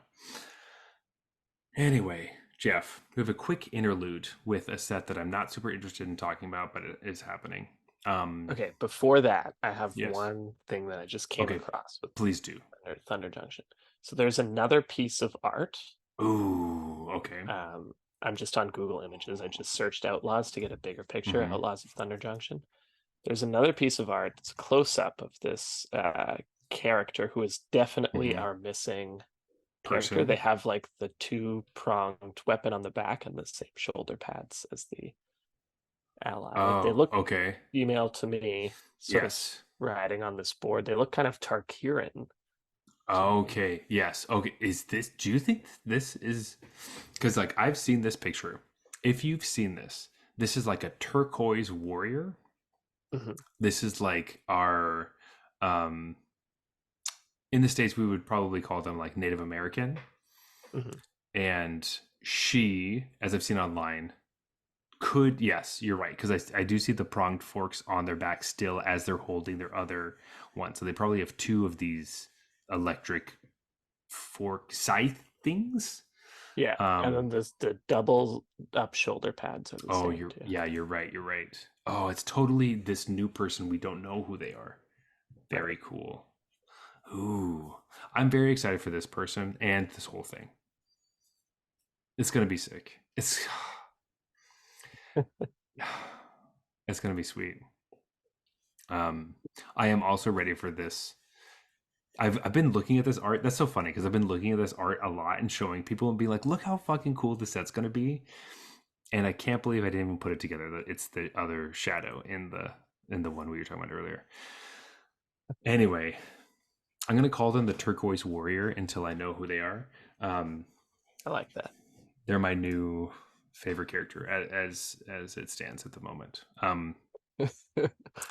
At least for like a year, and If, then until they I know actually who. come out, and you're like, Yeah, and oh, then never mind. maybe they're not that cool. They're a planeswalker. I'm like, oh yuck, Ah, boo.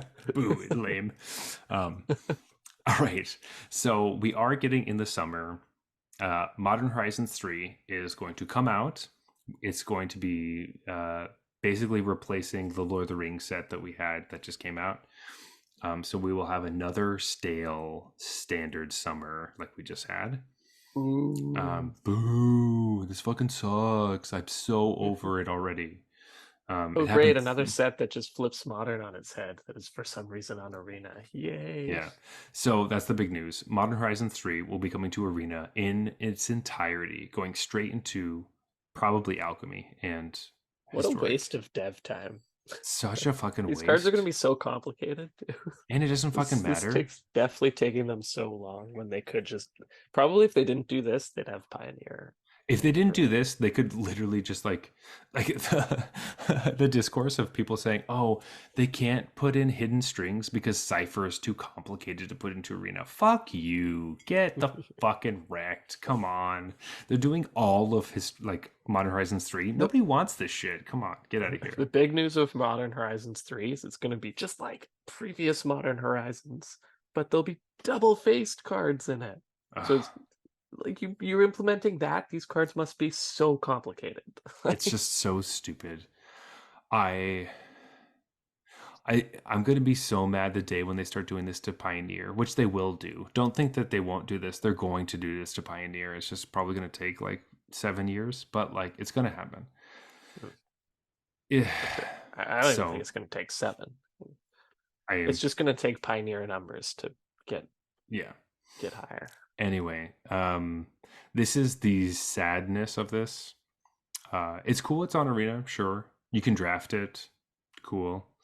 But it's I Sure, it'll be stopped. fun I'm sure it'll be fun. Like to whatever. draft. Yeah. Um, If you play play. Historic, great. Your entire format will be completely shaken on its head, and you'll have to spend a bajillion million wild cards to be Hmm. to remain competitive. Yep. So have fun with that. Save up actually, this is a good thing. If you're playing Alchemy or Historic, save up all of your money right now. Start right now for Modern Nothing will Horizons be more 3. impactful than this set for historic. Nothing will be more impactful. All of the cards you're playing in your decks won't matter. Modern Horizons 3 is going to be everything. Put all of your money into that. That's gonna be a big deal. And So then maybe fetch lands and cons. Those yeah, are like like the things that will compete. yeah, that's basically it. So have fun. Bye. I know we're an arena podcast, but we don't talk about arena formats. um, I don't know. It's not as fun. Anyway, the next set that we're getting in the fall of 2024. This one I'm excited for. This is gonna be sweet. I don't know. Yeah. So this is Gloom Burrow. So Gloom Burrow is a set of all animals. So every character is an animal at their actual size, living in a world of other animals in their actual size. Um, if you ever read the books of Redwall by, I think, Brian Jacques, Exact yeah, exactly what I thought when mhm, because I read Redwall yes, as a Redwall. as a kid. Hmm. Um and so as soon as this came up, like it's like Redwall? Hmm. Oh man. This is a so if you like Redwall, you probably liked the there is a role playing game called Mouse Guard, exactly the same thing, and this is a card version of that. So this gets all of those folks into Magic without being Universes Beyond and just being cool and fun. Like we Yeah. have had squirrels and birds and badgers and you know all those kinds of animals in Magic before, but now they're going to mean more. It's an entire set revolved around it. Like And like this is usually the squirrels or the badgers, mhm, they're not standing up it's wearing true. armor and holding a sword. They're just like a badger. Which there's nothing wrong with that. But this is like anthropomorphized It's true. animals. Um, so I don't know. It It's just seems kind of fun. this seems sweet and fun and very cute. There's some great artwork. Some of it is like scarier, some of it's cuter. There's the most significant one is one that Maro posted a while ago that was like a preview of it. And it is Hmm. definitely Martin the Warrior with a sword facing off a Right? wolf that's on Yeah. fire.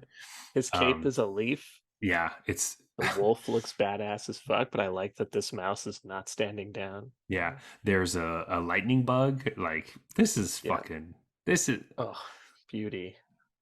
and Gloomborough. Maro's word to describe this set was he said it's the most charming set they've ever made. Yeah, I 100% agree. It's like Lorwyn, but like so much cuter. And And like, knowing Maro, I think there are charms in this set. ooh, you're right. Ah, fuck, you're so right. God damn it. The fact that I didn't notice that. Oh, he loves adding little hints. He's like a trivia wizard, you know? Yeah. God damn it. You're so right. There's charms. Oh, and they're going to be like little acorns or fucking cookies or Oh, I'm something. already excited for them. Just like seeds and shit. That's so cool. Like a sunflower seed. God damn it, that's so cool. Okay, anyway, we don't know very, and this is the beginning of we don't know very much about what's happening. Um, but this is sweet. If you like Redwall, go to our Discord and talk about Redwall with us. It was a big thing when I was younger, so so cool, so Yeah. cool.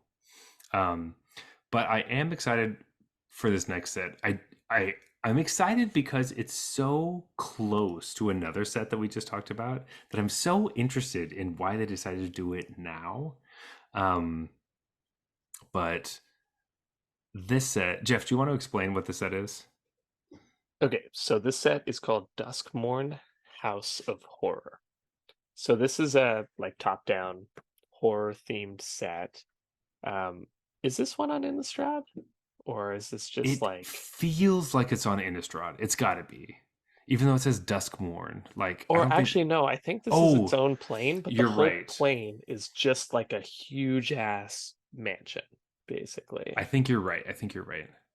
So the plane itself is a haunted house, but I guess it's massive. Like it's really, really big. Maybe, or it's just a haunted house on a plane of Duskmorn, which we haven't really been to before. Right. But Um, from the scale, it looks huge. Like, so this it's is an absolutely ginormous mansion. I mean, a mansion's a mansion. Mansions are huge, but Well, not this huge. Anyways. well, anyway. So I will probably guess this might be a backdrop story as well, because it takes Right. place in a house that's a mansion. Sorry, but Duskmorn. The reason it's not Innistrad, it looks very very close to Innistrad, and it's also taking place all in a house, very similar to the murder mystery one, which is why I was Right. confused why these are coming out on the same year and they're not on the same plane. It is strange to have two horror house like Things like themed murder. things in the same year. Yeah. To be fair, murder mysteries tends to fall closer to 1920s feeling Right. and kind of like what is it, Agatha Christie novels and things like that. While this horror in Duskmorn is very focused on 80s horror, and so the plane lives in the 1980s in the United States. So it's like 1970s, 1980s, I think they said. And but the character that we're seeing in one of the pieces that's looking into a shattered mirror of just disgusting Eldrazi horror, scary things that remind us of Yeah. Innistrad, is wearing like a white t-shirt, a leather jacket, and a red headband, which is very 80s themed. I think he's also wearing Yeah, yeah, for sure. he has There's the whole grease thing earrings. going on. Well, it's kind of Grease, but also like not the 50s. It's like when Grease came out and people started dressing like the 50s again, kind of thing. Gotcha, Um, yeah. but yeah, it has that vibe to it. He looks like the character at the beginning of the movie that like smoked too much weed and then went and freaked out and died from something. And then everyone's like, "Hey, where'd Jared go?" Like that's what he looks Yeah, like. this is definitely either, if not the first guy to die, he's like the second guy. Yeah, for sure. Um, I am a little on the fence about the set because of the confusion with like is it's not the murder mystery thing, but it's like this 1980s thing, which is so weird to Magic that it like really heavily references pop culture. However, I did used to play a vampire card game that had very heavy influences on the 90s, and I loved it a lot. And this has little undertones to that IP, and it makes me really excited for it in those aspects, like flip phones and computer hacking as like a new advanced technology that's really exciting. Things like that, um, that seem cool. Motorcycles, stuff like that, that like Yeah. seem interesting. We probably won't see some of those vehicles in this mansion set, but boom boxes, bracelets, switchblades, those are types of things I might see in this set. Barbed wire. Um, They're gonna they have fun with this for they're sure. gonna have fun, and I am ready to just jump on board with this, with whatever I this is. so my best guess is that um this is just moved here for like business purposes. I'm sure like the Probably. people who are designing it were like, I don't know, two haunted house sort of kind of, or two like sets that take place in a mansion kind of thing Yeah. in one year is a little weird. I think this one is entirely in a mansion. The previous one is like the murders happened in a mansion. It doesn't necessarily stay within the mansion, Yeah. but I think it's probably just like this is the weirdest kind of biggest shot. They wanted this to be the winter set or Yeah. whatever, um, to be sort of buoyed by Christmas, hold it out. Like they don't Mm. know if it's strong enough. So I'm sure like this got moved around in development and And stuff. figured it out. And Yeah. It is also like, I'm sure people will be like, well, that is like Karlov Manor, and this is a house of horror. So Yeah, Stop trying to say that these are the China. same. Like these are obviously Yeah, very this is different. like a manner of somebody who used to report to a ghost. And Yeah. this one is a horror mansion. It's Yeah. like, So like fuck yourself. yeah, Um I do agree it seems strange, but I do think it looks cool. I'm not as psyched for it as a lot of other things, though I do have a very strong 1980s slasher background. mhm. Um, it's also good to mention that uh, my fiance just finished watching The Exorcist for the first time today, who started watching it yesterday, while also the director for The Exorcist died yesterday, which I didn't know until she watched the movie that day, which is fucking scary as shit. So, anyway, that's all like ugh out there. Anyway, That's messed I'm, up. now as I say this, I'm pretty sure it's the director, but I have also had several shots and shuffled beers and some wine tonight, so I'm fairly positive it was the director who died. Now I'm questioning myself because I'm worried, but who knows? Look it up. William Friedkin. Did he die? Actually, should I? No, I'm not going to look it up. We're going to get sidetracked. Yeah, but We don't we've have already to. been sidetracked Sorry. enough. I know Jeff's like, God, this guy's so drunk, so annoying. Anyway, No, definitely um, not. this set looks sweet. And this is my next. Oh, actually, no, I'm going to make this point in a second because we're going into 2025. Um, though Yeah, it the is, only other thing is we already mentioned Pioneer Masters. yes, End of Pine, 2024 is when it started. that is permanent. Sorry, permanent. No, Permanent tournament, Pioneer. Love it. tournament pioneer will be Yeah. on Arena by 2024. Yeah. And I'm pumped because that means dubious challenges in the set. So finally. It really doesn't. It really is. So what I'm hearing is I have until the end of 2024 to make dubious challenge top tier meta in Yeah. Pioneer. It basically means you have to top eight a Pioneer event with Dubious Challenge to make it that. Because as soon as you Like top eight, right now too, because they're already yeah, working. So, yeah. So you have to like, they could implement that card so easily though. Like, come yeah, I on. mean, Like, that I would could take, implement that yeah, card probably. exactly.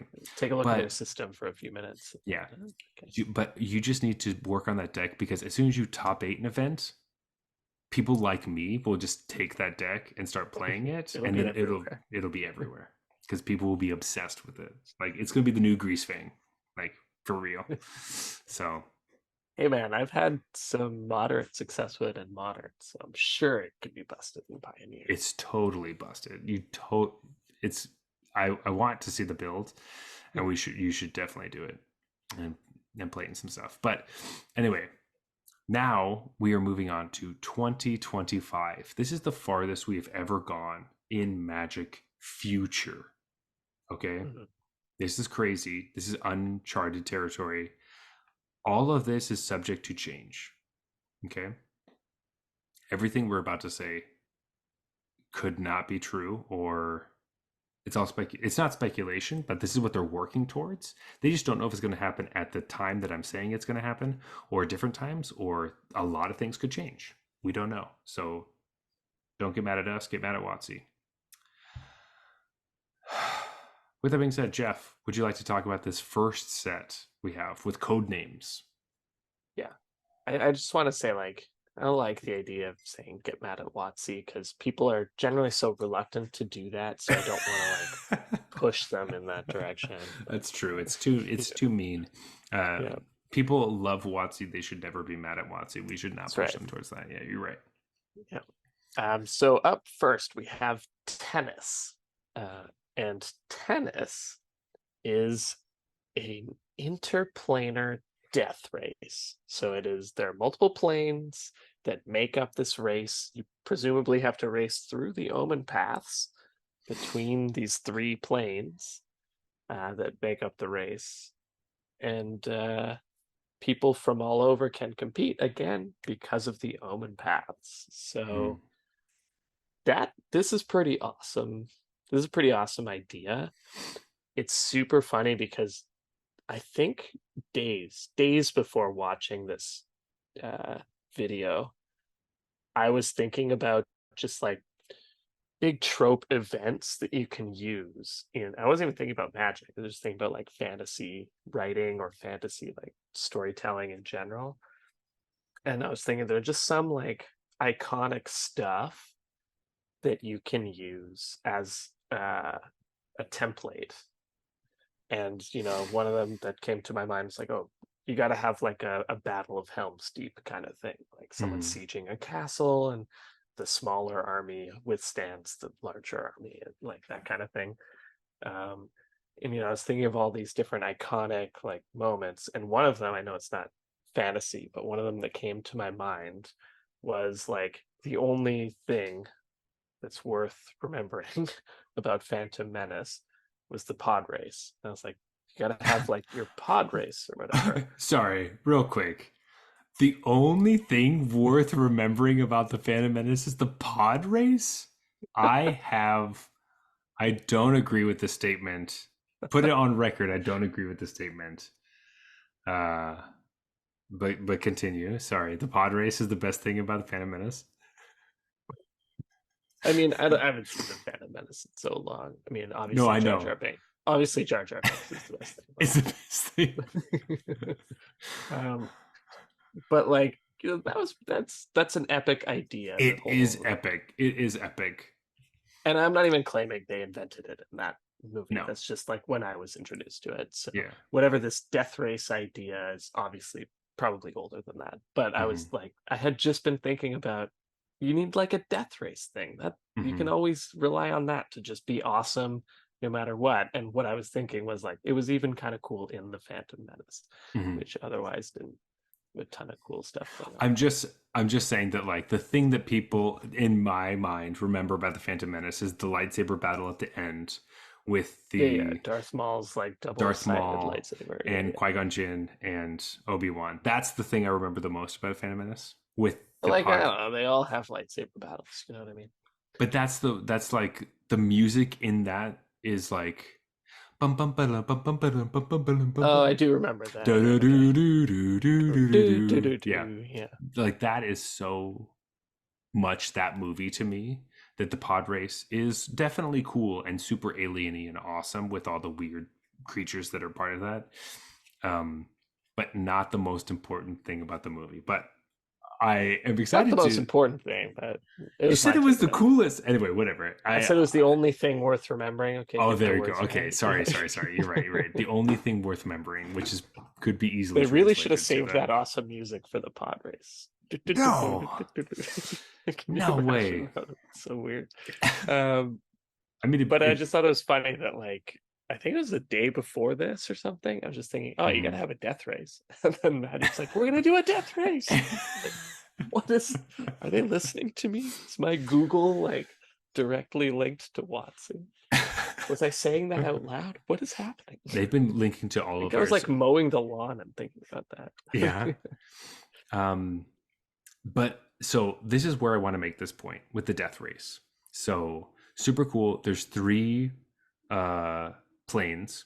Two of them we visited on standard planes before, I think, and then one of them we haven't visited in standard, but we've been to before. So we've been to all the planes. I'm assuming the final plane is the battle bond plane. Would make the most sense to me, where you would finish the race on a competitive plane where people go to fight. Um, or it starts there. Either one of those I could see being really Could be big. this. Could be the same. Like could be a loop. That's true. So that's the type of thing I would expect. Um, I also feel like we should get a Universes Beyond Mario Kart for this because obviously. But this also brings me to a I death don't know if they could race. afford that IP. We'll see. I don't know. They kind of. I feel like Mario is like I don't give a shit because they throw him in every Nintendo thing. Obviously, I know Nintendo owns that IP, so like they're gonna use him for everything. But if Smash Bros has like a million fucking characters, they'll throw Mario into whatever. Like if they want to pay for it, like sure, give us free money. Um. Anyway, This is the most ridiculous of the planes we're going to is the multiplanar death race is the just bonkers, like As a way, we're crazy. being introduced to two planes, by the way. I didn't think. Wait, sorry. I don't think we're getting introduced to those two planes. I thought those were planes we were at before, and one of them we hadn't been in standard before. Are we Oh, getting I into? thought it was two brand new planes. I thought it was two we'd been to, and then one we hadn't been to in standard. Oh, I see. maybe I'm confused too. See, another example. Well, to be fair, I've been drinking a lot, so I don't know. But this is another example why sometimes those little finer details are kind of confusing and hard to remember because there's so much fucking information, which is just a good example in general. But in any case, there will be three planes, whether we're getting introduced to two or we've already been to two and one of them we haven't been to in a standard set. We can't remember at this point. But this is, Oh, you're right. It's two of the planes are from premier sets that have not been revisited, and the yes, third plane is existing location but has never been in a premier set. So, yes, there we go. okay, so Battle Bond could make So sense. Battle Bond, that's the only thing I took from that is Battle Bond would make sense. And then Um, two planes that we've been to once but never returned to. yeah. Which is Alara, I guess, or like But what does it mean by been to? Like the set has actually, I don't know. It's as cryptic as it could possibly be right? because, like, Like of is course, Vryn on the table because some cards from sure, Vryn have appeared in a core Magic set currently. Origins. Yeah. Um, anyway, the point I'm trying to make is that this set, as well as many other sets we've talked about tonight, are so absurd and ridiculous that if we didn't live in a world where universes beyond was a thing, people would be outraged by these. Like, think about it. That's yeah. We have just been told this is the first time we're talking about this on this episode, but Universes Beyond just did Lord of the Rings, obviously. We've done Warhammer, we're doing Doctor Who soon. We're coming into commander decks that are Fallout. We're doing Assassin's Creed in the summer. We're also doing Final Fantasy the next year after that. These are all Universes Beyond things that people are freaking the fuck out about and just like obliterating their minds and so upset that Magic is going to these places is the perfect distraction for the insane sets we're getting. Like a death race, if a death race was the biggest, craziest shit you had heard of, this would be the reason people would be going bonkers and so mad and quitting Magic. No one's talking about that. Nobody cares. Everybody's excited Yeah. for this, in fact. Everybody thinks this is so cool. The Wild West set, the horror set, the other murder mystery set, like Murder these are mystery, things yeah. that people would normally be like, whoa, whoa, whoa. I don't think I'm okay with this. But the fact that we're doing like other video games and like Fallout and like Fortnite and like Assassin's Creed or whatever, make people so mad that it absorbs the anger and like it just doesn't hit the standard sets. And the standard sets are perfect. Like it, I'm starting to love this universes beyond stuff then. right? Because like I think we should just be doing cool stuff and like people getting mad is people getting mad. Like that's just magic. People get mad Yeah, about literally every change ever. all the time. Don't worry about it. So Like the people fact hated that split cards and now people mm, love split cards. People hated like flip cards and planeswalkers, now yeah. people like I I know people who don't like equipment. Hmm. They hated Or that idea when it silver came out. artifacts, or the modern card frame, or Or like anything. when they moved beyond interrupts, like Yeah, they or got rid of the whole interrupt they system. added wastes when they brought battles in. Everything. It Yeah, doesn't but matter. wastes was the worst. But it doesn't matter. It just shows that like people will be angry about something, and WotC has kind of learned that they could be angry about a thing that's still going to make them money while making a cool product that's interesting that will get overlooked from the anger. Because I haven't heard anybody mad about these things because these things just seem cool. So I'm just upset because like this is going to be a vehicle themed set, and yeah, I think it's going to be a lot of busted stuff unless they've like I learned their mean, lesson. have they learned their lesson? Is Jeff coming around to the fact that maybe WotC learned their lesson about artifacts? Because the Artifacts, yes, but vehicles? I'm not convinced that Jeff, just remind they're me, gonna try to make cool what vehicles. did you think about Brothers War? Did you think they were going to make cool artifacts in that set, and then just I thought they were gonna make busted artifacts. yeah? They What's the didn't, but I yeah? don't think they made cool artifacts either. I think that set's mostly pretty lame. Okay, it is pretty lame. You're right, but So they went hard the other way. it's true. Actually, to be fair, well, I think the Brothers War is a perfect example of what that set's going to be, but in a sad way because it'll be like not cool. Right. However, Everything's so nerfed that yeah. all the different interests, like the thing about this death race set is that you will get vehicles from every different plane for all the different racers that came to the race, right? You're not Mhm. getting racers that are all living in the same place. These are all people that are all over the multiverse because they can travel to the Yeah. destination to do the Omen Pass race, coming through again. right? And so you get to have colored vehicles for all different planes coming to pilot and do this race. So it could be actually pretty sweet. Um, Yeah. and Well, not broken, busted, as long as all of them don't just create tokens when they enter and attack. So, yeah. I guess uh, I'll amend my concern about that to now I'm concerned that these types of sets are either broken or boring. or boring. Yeah, like So either you, broken or like really bad. yeah. It's So really like, hard for them to thread the needle. it's that you're right. Okay, that's that's true. I'm fine with that. That checks out. Um, Jeff, we're gonna move on from the death race, and we're going to the next keyword or code name, which is ultimate, which is return to Tarkir. Now, Okay. Two immediate thoughts. okay. Clearly they've been getting a lot of feedback that people want Tarkir because they're Mm-hmm. releasing cons of Tarkir and then returning to Tarkir. But also Tarkir is probably not one of the planes on the previous set that we've That's been to true. once and not returned to, Mm-hmm. given that they're returning to it immediately after. Or they're tying it in with the death race. I don't think so. That'd be kind of lame, but they They have too could. many things they want to like touch that they Mm-hmm. I don't think they can They afford to do that. no double touches. Yeah. Um, No double besides dims. besides that, the only thing they really said about it is that they were going to touch on the best things about Cons of Tarkir as well as the best Yeah. things from Dragons of Tarkir. Some sort of timeline merging thing or something. Something like that. So I don't really understand what that means, but we'll have to wait to find out for that. However, Ultimate, which is Return of Tarkir, will be the spring set moving into the summer, which is, like we said before, Universes Beyond Final Fantasy, which is, of course, going to be our summer set, which will continue for the fourth year in a row.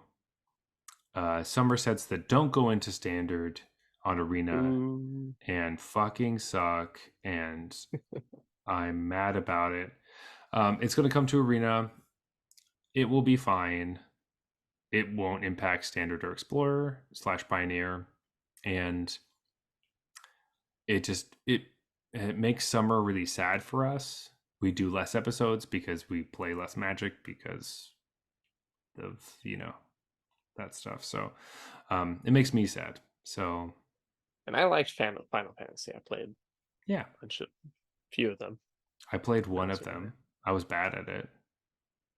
I honestly, this is a bad take, but like turn-based RPGs, uh, not for me. I don't think they're fun. So, um, sorry. Everyone who likes, I think, is Baldur's Gate turn-based? The Bald, newest one is yeah, yeah. Baldur's Gate 3 came out. I'm loving that game right now. So. Yeah. I'm like, I've never really enjoyed it. I'm sure it's fine. I'm sure I could get into it, and honestly, as an adult, I probably would like it more. But as a Mhm. kid, if it was turn based, I would be so turned off that I would just never play it. And like, if it wasn't turn based and I could just like hit X as fast as possible, I would be into it, and I wanted to play that game. So, So interesting. So I'm the opposite. Like action RPG, I'm not going to give Oh, it a chance. But a turn-based one, ooh, yeah. tactical, strategic. I like that. Yeah, I didn't like the setup for your big turn. Never cared for that. I was like, no, I want to run in and hit stuff and take their gold. That's as fast as possible. That's what I wanted to do. Yeah, that Um, you're a Diablo player then. yes. Uh, Yeah. to be fair, actually, funny enough, I never played Diablo, but that's a game I would like to play. Yeah. Yeah. As from what I've heard, um, the games I played They were actually like, made a version of Baldur's Gate. I think it's called like Dark Alliance or something. Baldur's ah, Gate I Dark Alliance. loved Dark Alliance. That game was It's awesome. it's considered like a complete blight, like a Oh blemish on the series, like no, embarrassing. and that is the game I owned and played and loved. Yeah, Right? so I that checks because out. Yeah. yeah, so I love Dark Alliance. I because I owned it. There's a DC version I played. I played X Men Legends was the same thing. There's a Marvel version. I also played that one. I feel There like there's was a Lord of the Rings game that's just like that too. the Lord of the Rings one was kind of very very close to it, but there were more like missions, and it Oh, wasn't exactly the same. It was okay. Um, but definitely X Men Legends. Definitely Gauntlet Legends. I played that, and there's oh, another one. Gauntlet was great though. I loved Gauntlet, and then but that was more arcade-y Yeah, because of the colors, and and Gauntlet was like an arcade game. yeah, Was yeah, yeah, famous arcade game. yeah, because you could be like Red Valkyrie, but Red just meant you were player two or whatever. Um, there's another game, Champions of North. That's that we used to play that a lot. That was a lot of fun, and it was the same thing, where it was a non-turn based action RPG, which we loved. So Hmm. anyway, sorry to go on that tangent because, of course, how do we not go on a tangent? But that's what I think about Final Fantasy. Turn-based RPGs are the best. They're boring, but whatever. You could play a board game. I guess your aversion to reading does make sense. It's the reason you might not like these games. Yeah, totally. It's just like, oh, click, click, click, click, click. Oh my god! And then you're like, "Wait, what am I supposed to do? What the fuck?" That's exactly what would happen. I'd be like, why do I keep losing? I do, he has some sort of armor or something. I don't know what's happening. And then they're like trying to explain to me, don't forget that you need to use your arcane barrier to stop his thing. But shut the fuck up. You're Um, baba. wow, why does he hit me for 10 each Loot, time? loot, Yeah, loot, loot. that's all I want to do. Um, don't get mad at me. Whatever. I don't want to Oh, I'm read mad. for I'm mad. playing games. I have to read. This is ridiculous. Um, anyway, we have four more sets to talk about, which we don't know very much about, which is perfect. Yeah, there's very little to talk about. Yeah. Jeff, bring us to the fall set of 2025. Okay, fall set is volleyball. So we had tennis ultimate volleyball, TUV, and volleyball is a space opera set. So magic in outer space. The art looks wicked. Still Um, wicked. yeah, don't know what, don't know anything more than that really. I don't know. It's just magic in space. Yeah, but this is very classic, silver bordered, quote unquote, unsets leading to other designs. They introduced you to Magic in Space in a goofy, jokey set. 2 years later, we get a And then they're real, like, ah, people kind of liked that. And yeah, we get a real space set. So this is very normal for Magic. They like to introduce you to things slowly and get you yeah, used to it, or show you something that you hate and then shove in the stuff that you would normally hate it's while why I'm okay distracting with you. like unsets as somebody who just doesn't play Play them at them. all or like enjoy them Hmm. like as sets in any way. I think it's just such good like testing, Yeah, it just such opens your such good market mind, testing. right? It's a good Yeah, way to like open people's ideas to stuff. And ultimately, um, Watsy's biggest gatekeeping thing, like there's so much they can do with this game. They just have to like convince the players to also be excited about stuff, which honestly, there have been very few times when things have been like actual garbage. Like yeah, we had like Magic 30 where they like were giving you non-tournament legal cards for ridiculous prices that was stupid. Mhm. But besides that, like, sure, In if terms you of premier sets, like it's been a long what, time since we've had one that I consider really bad. yeah, like really bad, like egregious, like why the fuck did you add this to the world? Yeah. Like, Some aren't my favorite, but I understand why other people like them, but none of them have kind been of thing. like this is this standard legal set is ruining Magic forever. Yeah. Like, sure, they use Modern Horizons to inject into Modern and blah blah blah, but Actually, if like, you go by Twitter, they all ruined Magic oh, forever. it's true, it's true. I Sorry. did mark their words, so That's true. One set that did not ruin Magic forever is Wrestling, which is coming out the winter of 2025, which is the return to Lorwyn. Woo, Oh my gosh. woo. This is a set I never got to play Me and neither. is some people's favorite set of all time that they've been hounding for Yeah. forever.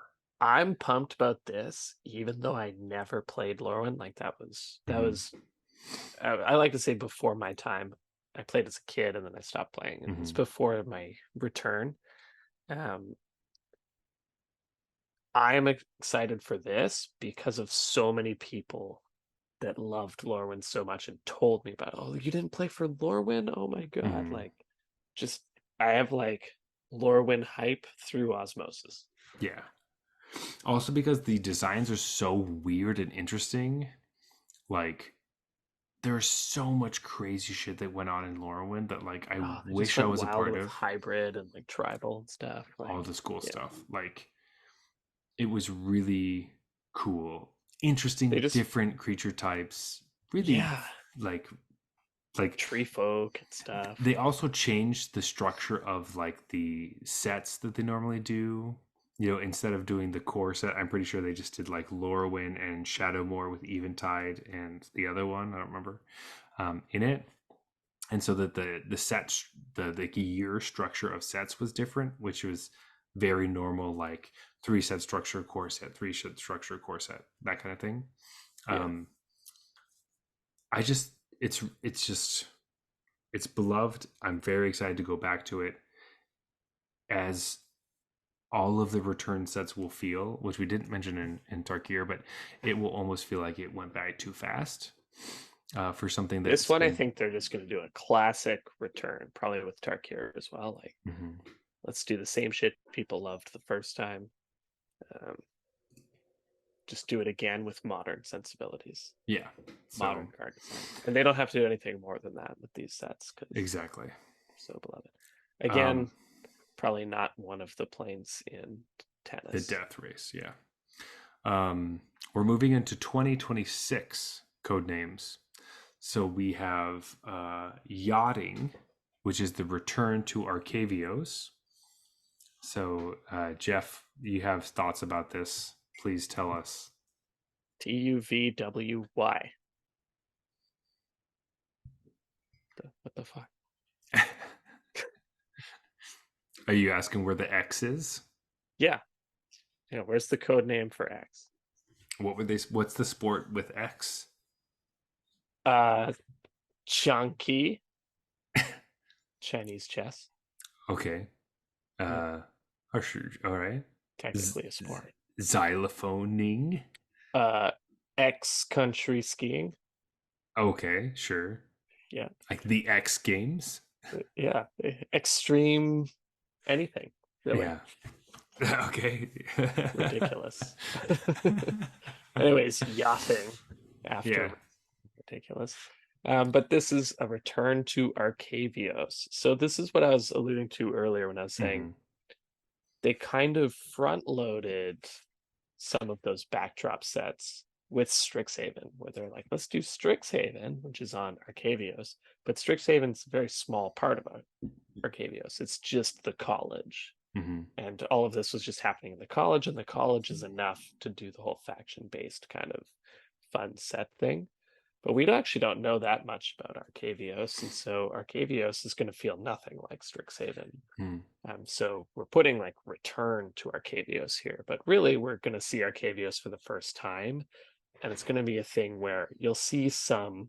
Obviously, Strixhaven's part of it, and probably a pretty big part as the Magic College. You'll see some. Oh, that person's obviously like a Strixhaven student, Mm. or maybe even a Strixhaven professor, or like you might be able to tell which kind of school of magic they Yeah. follow. Or they're But like, it's not going to be centered on that. yeah, I was gonna say they're like a dropout, or like there was parts of the Yeah, story where we got to see characters that weren't in the school anymore but didn't like outsiders. right. We will get to probably see a lot more of what the other world is. Also, there's a Yeah, huge map of like Arcavios that we didn't even get close to. So this is great. We definitely needed to come back, and this is a very appropriate amount of time agreed. to come back. Yeah. Yeah, so good. Happy with that. Um, our final set is our Z set. That's right, Z for Zach. I thought your name started with a Z. No, my name doesn't start with a Z. Uh, Yeah. uh, the continuous American Canadian debate over the final letter of the alphabet, but ziplining is the final code name for what we're getting. It's the spring set in 2026, and it is the going. Sorry, it's going to be the finale of the Omen Path arc. So, starting with what we started with today, the Wilds of Eldraine is the beginning of the Omen Path arc, and we will finish it later in 2016. So, or sorry, 2026. So, The only thing I'm bummed about is like, does this mean that they're going to go back to everything has to be a planeswalker to move between planes? Like if the omen paths are gone after this, yes, that's a possibility. So, because so much of what we're talking about is like it's cool they can do this because of the omen paths, and then they're like omen paths over. I was like, yeah. oh, what a bummer of a way to end this I when mean, there are everything two. you've talked about so far is cool because of the omen paths. So, Jeff, there are two things. It's either the Omen paths are gone and you have to be a planeswalker to go between places, or the Omen paths are gone and it's because all the planes have shifted together and they're just one giant thing and you just don't need Ah, Omen paths anymore and you just walk around. and like some reverse tectonic plates shit. Yeah, so they continue to move closer together instead Mm. of farther apart. So, And then it's all just Dominaria, just like old times. yeah, then that, I mean, that's one way to look at it. And then we do another venture to the outside. Who knows? But It's just like ebb and flow. yeah, they There's get no planes, there's they, planes. There's no no planes, planes. There's there's planes. planes. Yeah, so we'll see. It's they also don't like the Omen Paths don't seem super easy to like move between. You like you'll have to find them. It feels like, but if you're I worthy, imagine them as like the pipes in Mario. Like like they're you know literally. which pipe takes you down. Not all of them do. So Yeah, that's true. you're constantly like pushing down. To, Some of to them have like evil shit that comes out of it. yeah, you got to watch out for that. You got to kill those. You know that you Yeah. can't go down those ones. You got to go through the other ones. Yeah. But sometimes you Sometimes hit that magic one that just mhm. takes you to the promised land. Takes you to the one that lets you choose between like the five different. You're Yeah. on level one, but it's like, hey, do you want to skip to level seven? Yeah, just go to Sure. the end. Yeah. Okay. I feel like I'm ready for that. Mhm. Um, so that is the future of magic. Holy shit! Did that take so much longer than I thought it was going to? But it's Yeah. great. I mean, we talked about 3 years of magic. That's true. It's a lot longer than the normal 1 year episode. So, Yeah. um, I want to know what your favorite set is. You listener, not Jeff. Sorry, but I didn't. I could talk to Jeff whenever, but I Arch. can't. I can't talk to you whenever. So Gloomborough. interesting. Wow, it's not Outlaws of Thunder Junction. That's my favorite set that's coming up. It was Spaghetti obvious. Western. Whatever. Really, Yeah. spaghetti westerns are different than westerns, but we don't have to get into that. Anyway, um, um, anyway, I want to know what your favorite set is. Go to our Discord. Tell me what the one you're most excited about is. And if it's the Wilds of Eldraine, you're really lucky because it's coming up really soon. So Yeah, lucky you. I'm not excited about that. I'm not excited about it either. Jeff, do you have any closing thoughts before we go to last call? No, I mean this looks really cool. I really love the 2020, like, just like I said, recently it's been all let's return, let's return, let's return. Mm-hmm. I'm excited that 2024 is like pretty much all going to be brand new. Because Yeah, even though we are going back to Ravnica as the only plane that we're returning to, it's going to be completely different because it's going to be a totally different yeah, style of magic that we've ever seen. So, you know, people tend to get psyched. Oh my God, 2022 or whatever, we're going back to Kamigawa. That's amazing. That was amazing. And I love that. And like this whole trip to Dominaria. But it's so nice to be like, oh, everything's going to be new next year. That's kind of cool. yeah. Like, I'm even excited for like Lost Caverns of Ixalan being like, this is so different. Like, it's not just, oh, what is like the Vampire Queen doing now, or like what's Right. Gashoth doing, and like how do they look different now? Like, And I'm apparently they designed that as an underground world and then just realized it made sense to be on Ixalan. yeah, So, which I love. I think that's so great. Being like, oh wait, we have a place this could be already. Let's just connect them together. yeah. Um, So it's really not going to be just an Ixalan rehash because they yeah, didn't even intend for it to be Ixalan at all. in the first place, yeah, which I love because like when we go to Ixalan, when we go to Ravnica, like who needs a fourth version of like some guild leader? Like Yeah. And they're just going to suck. They're going to be yeah, disappointing relative to what you want. yeah. So like let's try something else. Like I don't.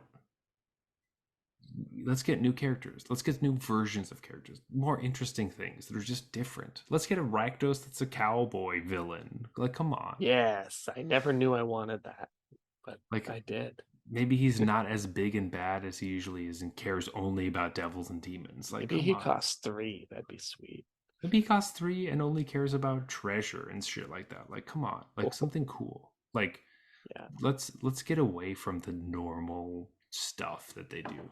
Let's think outside the box. I'm so excited for this. love it. The next couple years of Magic look sweet. So stop thinking about Universe and Beyond and stop complaining, you bitches. Anyway, let's go to last call.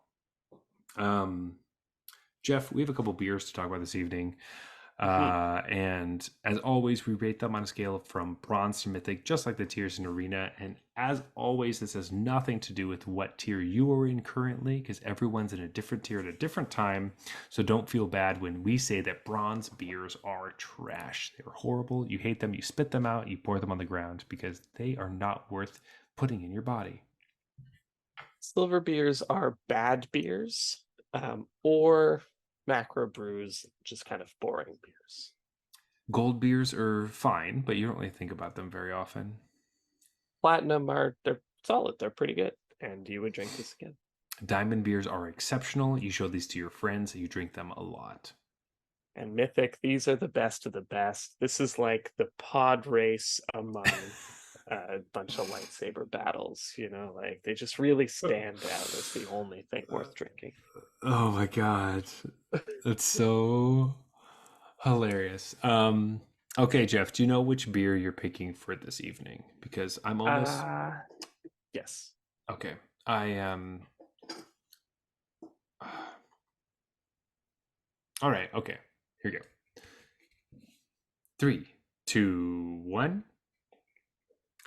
There's no way of knowing. I was so Oh, close to choosing that, and I switched at the last second to Reunion Tour. that's so funny because I was so close to choosing Reunion Tour and I switched at the I last feel like we second. both swapped. Yeah, Mhm. like before. Okay, Um, what do we want to talk about? let's talk about Reunion Tour because I'm still drinking it a little bit. So, Yes. Uh, I think in the end, I mostly picked this one because um, it fit the description better. in my Okay. mind than the other one did. I liked both a lot, um, but this one was like the other one was more like I think this beer is really good and well made, but it's not Hmm. necessarily my style, and I don't know if I would have if I knew that from reading it or from looking at it. Whereas this one sort of delivers exactly what it says and does a good job of it. So Hmm. Reunion Tour is a good black IPA. I liked that they acknowledge that black IPAs are great, but undermade and like kind of dying as a style. Yeah, That's how I feel about it. I mean, I think it's interesting because both of the beers feel like they're undermade and like running out of style, which is for so sure. cool that we randomly decided to do them together. I mean, you mean planned ahead of time Oh yeah, and definitely. Um, oh, I liked Reunion Tour a lot. Like I said, I was so close to picking it. Um, I just think I have had stuff similar, but also like black IPAs you don't come across very often. So I always want to try them. yeah. There is a weird thing in my mind that like just reminds me of coffee so much that like this reminds me of my morning for some reason. And I don't really Hmm. know why. Where it's like, I drink black coffee. This reminds me of black coffee. I'm used to this taste in a certain way. And not that it's Yeah, bad in any sense. And I really like those flavors, but like, um, maybe I'm moving away from wanting my beer tasting like coffee. I don't know. that's fair. Yeah. That's a new feeling I'm feeling at this moment in this time. Just figuring it out. Yeah, That being said, I liked the spear. yeah, I like it. It's platinum to me. Yeah, it's definitely platinum. It is a great beer, very solid. So, Yep. and very similarly, there's no way of knowing the spring saison is nice. Great to have a saison. It's so different, so fun. Hmm. Um, but also, I think some saisons I've had, or the table one we had from the brewery. I can't remember at this moment. I think I liked a little bit better. This is also platinum, Yeah, this a one's solid one. platinum. I think this one was like really nice. It had the sort of bubbly kind of and the body I expected of it. Hmm. I think the fruitiness didn't come in. I don't even know really how to describe it. This tasted more like they sort of added fruit rather than it just kind of got funky, if that makes sense. It didn't taste that funky. But it tasted fruity. Interesting. Um, Yeah. I wonder if that means like because my understanding of why saisons are not commercially sort of Manufactured. prevalent Yeah. is that uh, they really develop over a long time. Okay. So you either rush it and then people don't like it, or you spend a long time and then obviously there's a completely different cost structure to a beer that you're aging, which most beers don't have that problem. So you like, Yeah. a winery's like, or a distillery is going to be like, oh no, you had to wait a year to release your beer. I'm so sad for Hmm. you. But the Yeah. brewery's like, hey man, normally it takes me 2 weeks to get it out Yeah. on the line. So um, that's my understanding of why saisons are kind of not prevalent. This one might be one of those ones that was rushed. I don't know. Um, but like instead of getting that funky kind of natural fruitiness coming in, it just is a little Hmm. more on the nose. But it's Interesting. still super well made and tastes good. So Yeah. I think it was nice. I definitely think it was like muted a little bit, like you were saying, and that yeah, like you don't get the full power. yeah, which I kind of liked, honestly. Sometimes saisons feel a bit too much. I want Uh, it to seem like some guy in the French countryside made this in his barn. Yeah. Yeah, That's what the word saison like evokes to me. It's like gotcha. some French farmer made this. It was sitting in his barn. It was really hot in there, and the like yeast like developed all these It's fruity like funky flavors with it.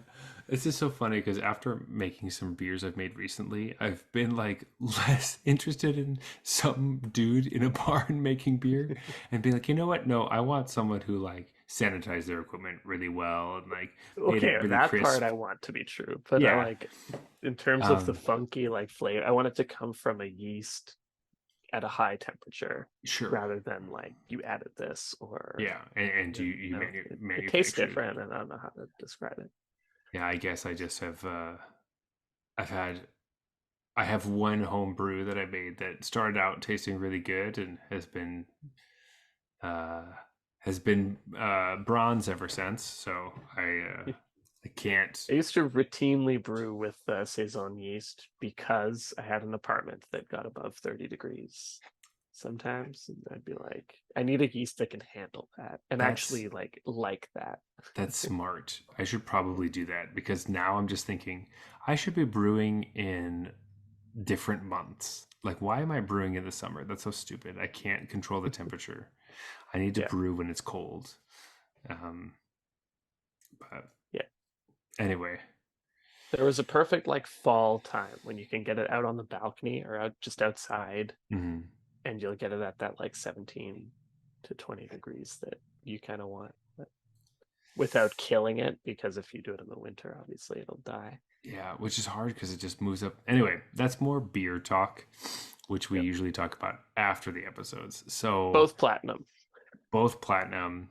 We're going to closing time. If you want to talk to us about brewing beer, you can always find us at Arena Regulars on Twitter and Instagram. You may also find us on Arena itself under the username Arena Regulars Podcast. If you want to talk to me personally, you can find me at Zulberg, that is Zulberg on Twitter and Instagram. But Jeff, where can they find you? Uh, Best places on our Discord channel. I go by Regular Jeff, and the link for the Discord channel should be in the show notes. Please leave us a review on Apple Podcasts, follow us on Spotify, find us on YouTube, leave us a comment, go to our Facebook page, comment over there. We just love to hear your feedback, so find us wherever you can. This has been the Arena Regulars. Reminding you that Westerns and spaghetti Westerns are actually the same thing. That's not, it's, no, it's, all right, good night.